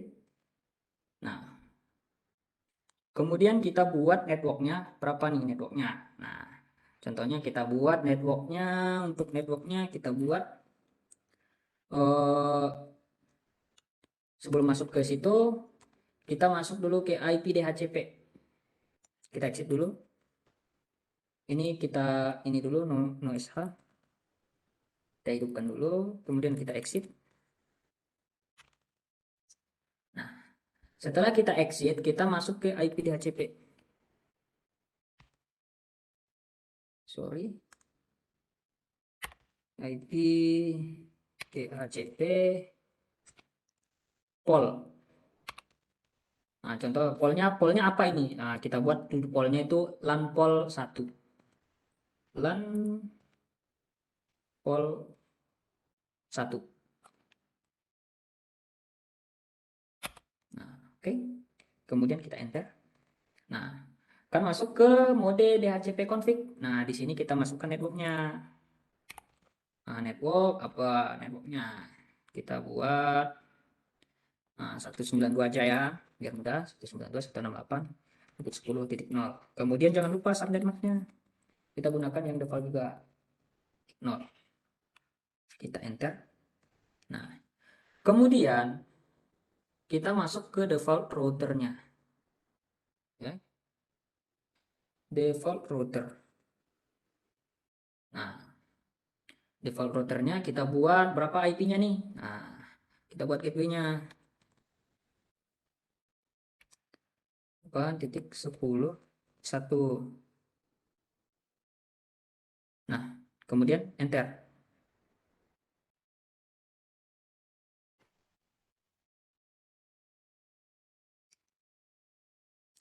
Oke, sebelum ini, sorry ada yang ketinggalan ya. Nah, kita masuk dulu ke interface-nya ini, kita exit untuk networknya. Interface FA0/1, lupa tadi. Nah, kemudian IP address. Nah, IP address-nya berapa? 192.168. Oke, bukan FA0/1, sorry, typo. Kita exit lagi ya. Nah, FA0IN interface FA0/0. Kemudian IP address. Berapa IP-nya? 192.168.10.1. Kemudian ada 255.5.255.0. Oke, kemudian setelah itu kita sudah no shutdown ya.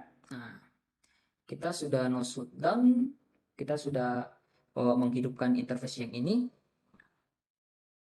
Kemudian kita akan masuk kepada, nah, default routernya. Kita exit dulu. Sorry, kita exit dulu tadi. Exit.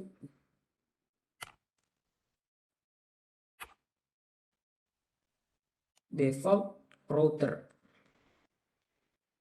Kok di enter? Sorry. Default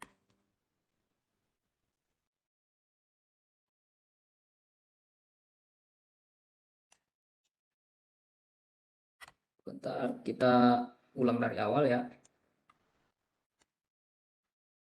Kita ulang dari awal. IP DHCP. DHCP pol.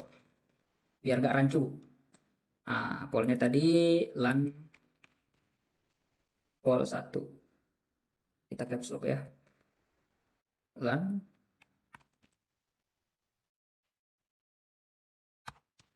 pol 1. Oke. Kemudian network, masukin networknya tadi.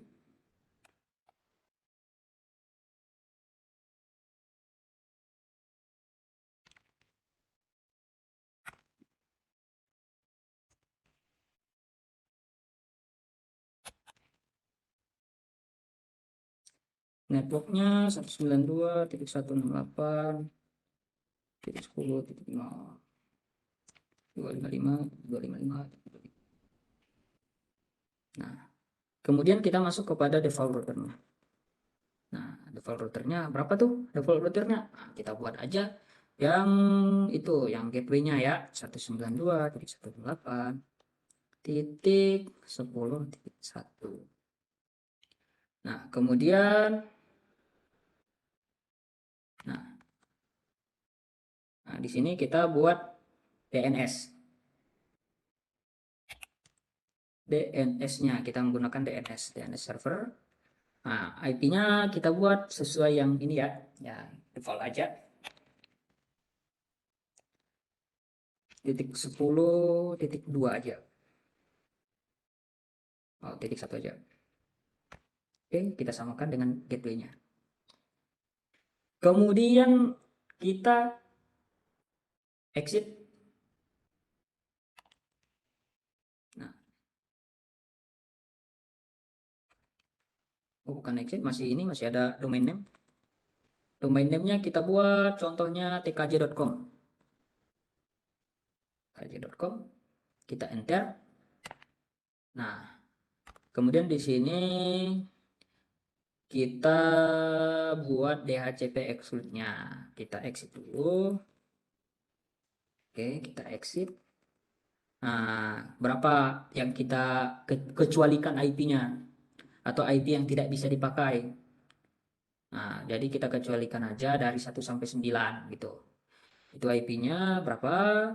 IP kita masukkan dulu komennya DHCP exclude address. Nah, 192.168.10.1. Nah, sampai berapa? Sampai 9, berarti 192.168.10.9. Nah, kemudian kita enter. Nah, kita end. Kita end. Oke. Nah, oke, untuk konfigurasinya mungkin seperti ini. Coba kita tes langsung di PC-nya. Apakah DHCP-nya sudah ada. Desktop, IP configuration, static kedina, DHCP. Request IP DHCP. Nah, DHCP request successful. Nah, jadi tadi kita kan kecualikan tuh IP-nya dari 1 sampai 9. Nah, maka IP yang akan dapat selanjutnya adalah 10.10. Nah, karena yang 1 sampai 9 itu dikecualikan, tidak dipakai. Nah, kemudian untuk PC yang kedua, coba kita lihat apakah sudah dapat. Oke, 10.11, maka dia dapat. DNS-nya juga dapat, gateway-nya juga dapat, subnet-nya juga, dan IP-nya juga 10.11. DHCP request successful. Mungkin untuk ini untuk komennya seperti ini ya, untuk yang CLI-nya, untuk Bapak Cep Fadil Rozak, kurang lebih seperti ini ya. Nah, karena kita tadi di sini di protokol yang pertama kita menggunakan yang GUI-nya gitu. Oke, mungkin kurang lebih seperti itu.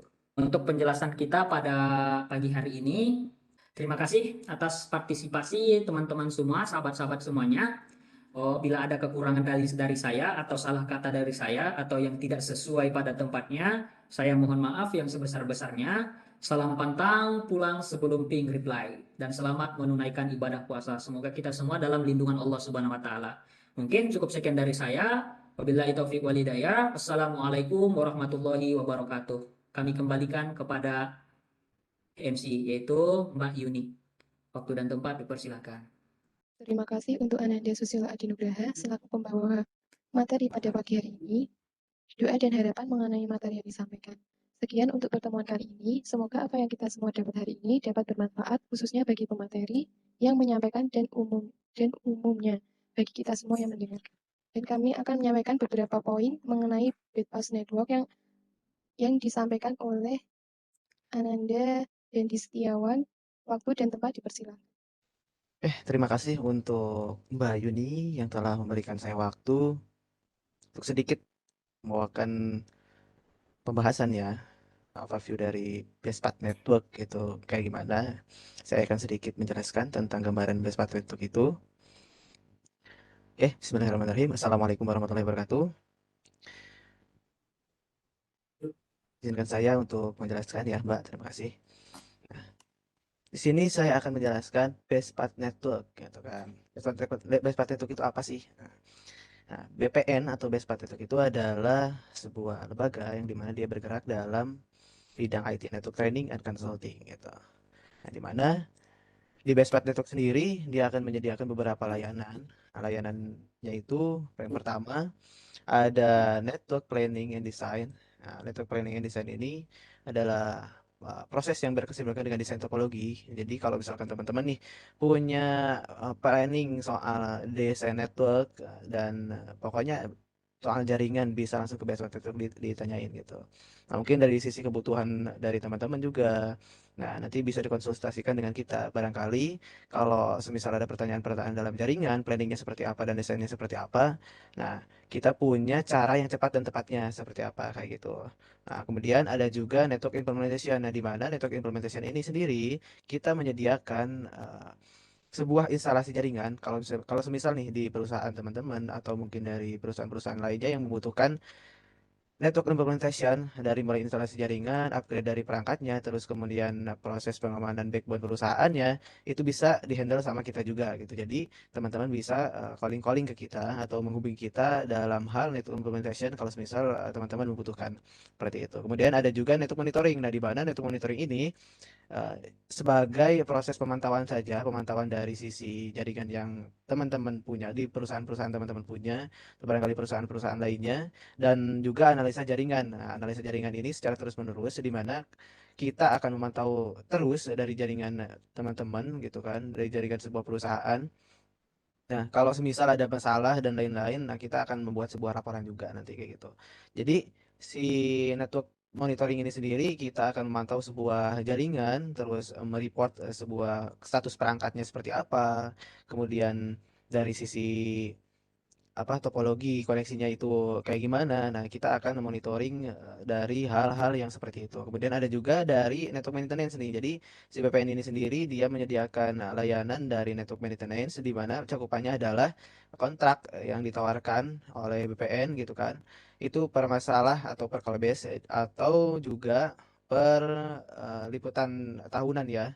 Liputan tahunan kontrak tahunan. Jadi kalau semisal dari perusahaan-perusahaan yang memang membutuhkan layanan jaringan di mana layanan jaringannya itu mencakup network maintenance, nah itu bisa mengkontak kita berdasarkan masalah yang terjadi. Katakan di suatu perusahaan tiba-tiba ada masalah nih, case-nya satu gitu kan, di minggu sekian ada case satu terus pengen beres di minggu ini gitu atau di minggu depan. Nah, itu bisa bermasalah atau mungkin dari kontrak tahunan nih. Kontrak tahunan ini sendiri kalau semisal ada maintenance dalam suatu perusahaan kayak di Nokia gitu kan, kita handle Nokia juga, itu kan kontrak tahunan, kontrak-kontrak yang kontinu lah gitu.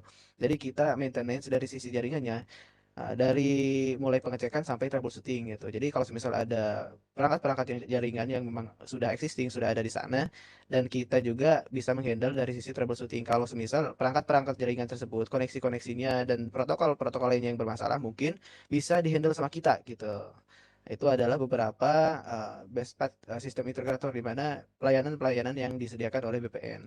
Nah, kemudian ada juga in-house training. Nah, di mana in-house training ini bisa berupa karyawan yang memang dibutuhkan untuk enhance atau meningkatkan skillnya gitu, atau mungkin dari sisi teman-teman yang memang pribadi pengen jadi apa ya mengenal lebih dalam soal jaringan, katakan jaringan itu ada di Cisco sendiri kita menyediakan training Cisco, CNA dan CNP gitu kan. Nah, barangkali teman-teman nih pribadi pengen training CCNA gitu atau CCNP bisa ke kita gitu. Itu kan lebih ke pribadi ya, atau bisa juga karyawan nih barangkali di rekan-rekan ini punya karyawan-karyawan yang memang pengen di enhance skillnya gitu, pengen ditingkatin skillnya. Nah, bisa menghubungi kita gitu. Jadi kita ada training dalam hal in-house training ya. Jadi kita bisa mengupgrade skill-skill yang ada di karyawan yang ada di perusahaan teman-teman seperti itu. Kemudian ada juga network assessment. Nah, network assessment ini kita menyediakan sebuah layanan di mana kita melihat kondisi jaringan dari sisi perusahaan teman-teman gitu. Dari mulai pengidentifikasian masalah, resiko, dan juga cara memperbaiki dari jaringan tersebut.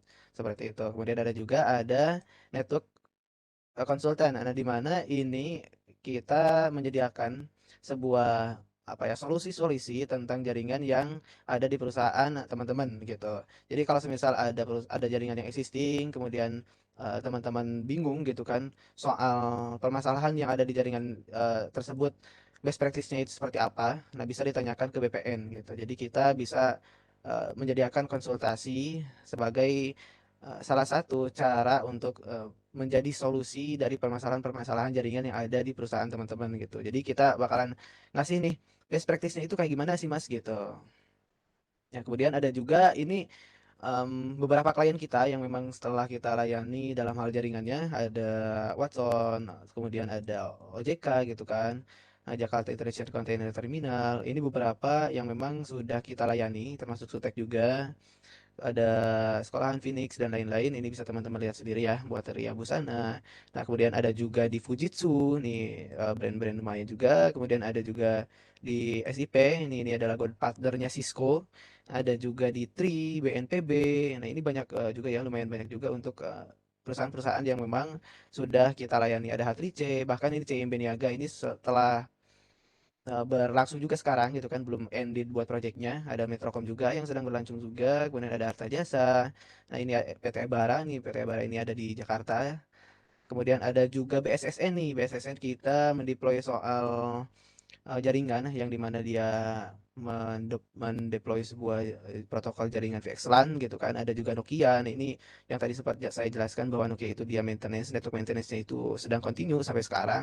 Ada Mabes Polri, ada PINS, PLN, bahkan kita juga terlibat dalam sebuah event-event yang memang penting dalam nasional yaitu PON dan Farnas gitu. Ini di Papua ya kemarin pada saat 2020 gitu kan. Dan ini juga kita juga di Peparnas juga di Papua. Kemudian ini yang terbaru kemarin di SMK Telkom Makassar kita ngajar sebuah kelas gitu kan, di mana kelas itu terdiri dari 25 sampai 35 orangan lah gitu kan satu kelasnya. Di sana ada 10 kelas. Nah, di mana kita menghandle pengajaran-pengajaran yang memang berbasis dari sisi network jaringan yang dasar-dasar gitu. Itu kita ngajar networking esensial gitu. Dan teman-teman juga sempat ngajar, dan memang di sini masih berlangsung ya untuk SMK Telkom Makassar ini.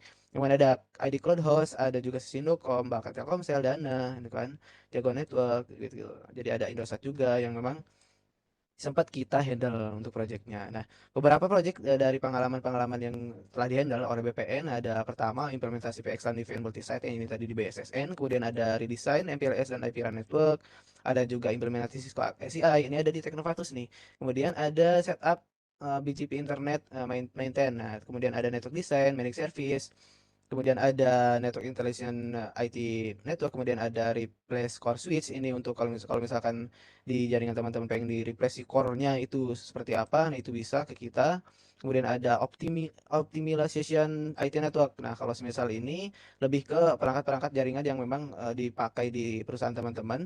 Kayak memang kalau semisal dia pengen dioptimalkan gitu. Kemudian ada juga ATM BG multi homing, termasuk dari pengadaan perangkat-perangkat jaringan di data center. Barangkali perusahaan teman-teman nih atau apa perusahaan temannya rekan-rekan semua pengen beli sebuah perangkat jaringan cuma bingung gitu kan belinya di mana. Nah, bisa ditanyakan ke BPN gitu. Bisa beli di sini juga gitu. Bisa lewat kita juga. Nah, kemudian ada setup IT network CCTV, ada juga di IT network assessment. Ya, ini IT network assessment itu yang kayak tadi ya. Kemudian ada rollout and device banking, nah di mana and device banking ini sempat berjalan juga sampai sekarang yang diadakan yang project yang ada di CIMB Niaga. Kemudian ada implementasi radio server, kemudian ada juga setup infra PDC dan DRC. Nah, itu beberapa project yang sempat kita handle dan memang ada dokumentasinya gitu kan. Ini ada beberapa dokumentasi-dokumentasi yang sedang berlangsung pada saat di lapangan gitu. Jadi ini ada pada saat meeting juga, ada pada saat config juga gitu kan. Briefing sebelum kita implementasi gitu. Jadi briefing dulu koordinasinya itu seperti apa. Ada juga pada saat mounting gitu, mounting perangkat. Ada pada saat staging perangkat juga, ini perangkat Nexus 9000. Kemudian ada monitoring juga gitu kan. Ini saat konfigurasi, ada saat meeting koordinasi, ada juga pada saat ngajar nih gitu. Dan banyak lagi ya. Ini beberapa dokumentasi yang kita dapatkan pada saat project gitu.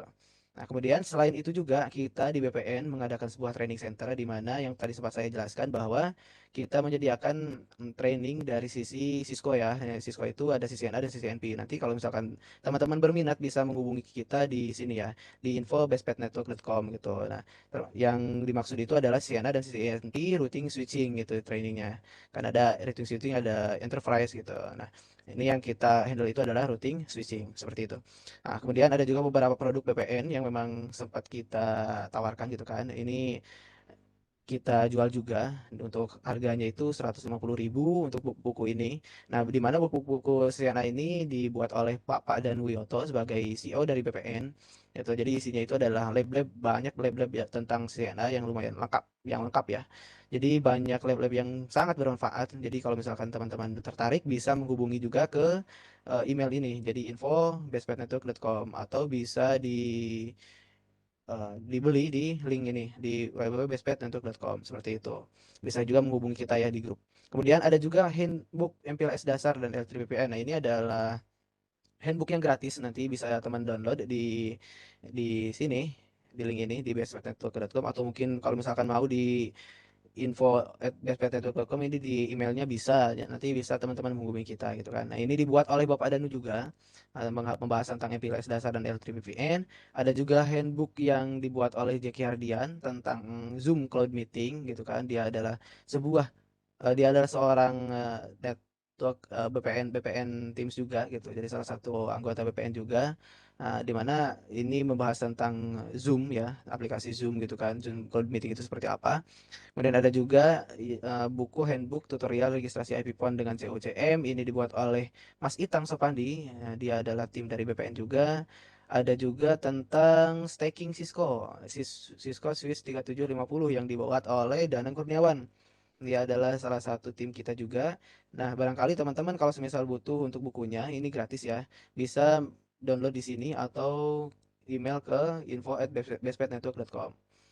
Seperti itu. Ada juga nih beberapa produk kaos, baju yang memang dia diperjualbelikan juga. Harganya itu 150.000, size-nya ada SML, XL, XXL juga. Nah, buat pemesanan bisa langsung ke email yang tertera di sini, di info@bestpetnetwork.com gitu. Ini sesuai dengan moto BPN ya, never stop ngoprek. Nah, barangkali teman-teman tertarik bisa langsung menghubungi ke email yang tertera di sini. Seperti itu. Ada juga nih yang versi hitamnya gitu kan. Cuma buat motonya itu ada beda, patang pulang sebelum ping reply. Nah, ini harganya sama, kemudian size-nya juga ada tersedia di SML, XL, XXL. Ada juga pemesanannya juga di info@bestpetnetwork.com. Nanti bisa teman-teman calling ke email yang tertera kalau semisal teman-teman tertarik seperti itu. Nah, mungkin sekilas dari overview BPN tentang bagaimana si BPN itu melayani dari customer-nya gitu kan. BPN itu seperti apa, kemudian ada produk apa aja di BPN, kemudian ada buku-buku apa aja di BPN. Nah, itu seperti yang tadi saya jelaskan ya. Mungkin terima kasih untuk semuanya, terima kasih untuk perhatiannya, terima kasih juga untuk Mbak Yuni yang telah memberikan waktu untuk saya membawakan overview BPN gitu kan, membawakan pengalaman-pengalaman yang ada di BPN gitu. Terima kasih, salam pantang pulang sebelum ping reply. Nah, saya Dandi Gustiawan dari Best Pet Network Team, selamat menunaikan ibadah puasa. Terima kasih, wassalamualaikum warahmatullahi wabarakatuh.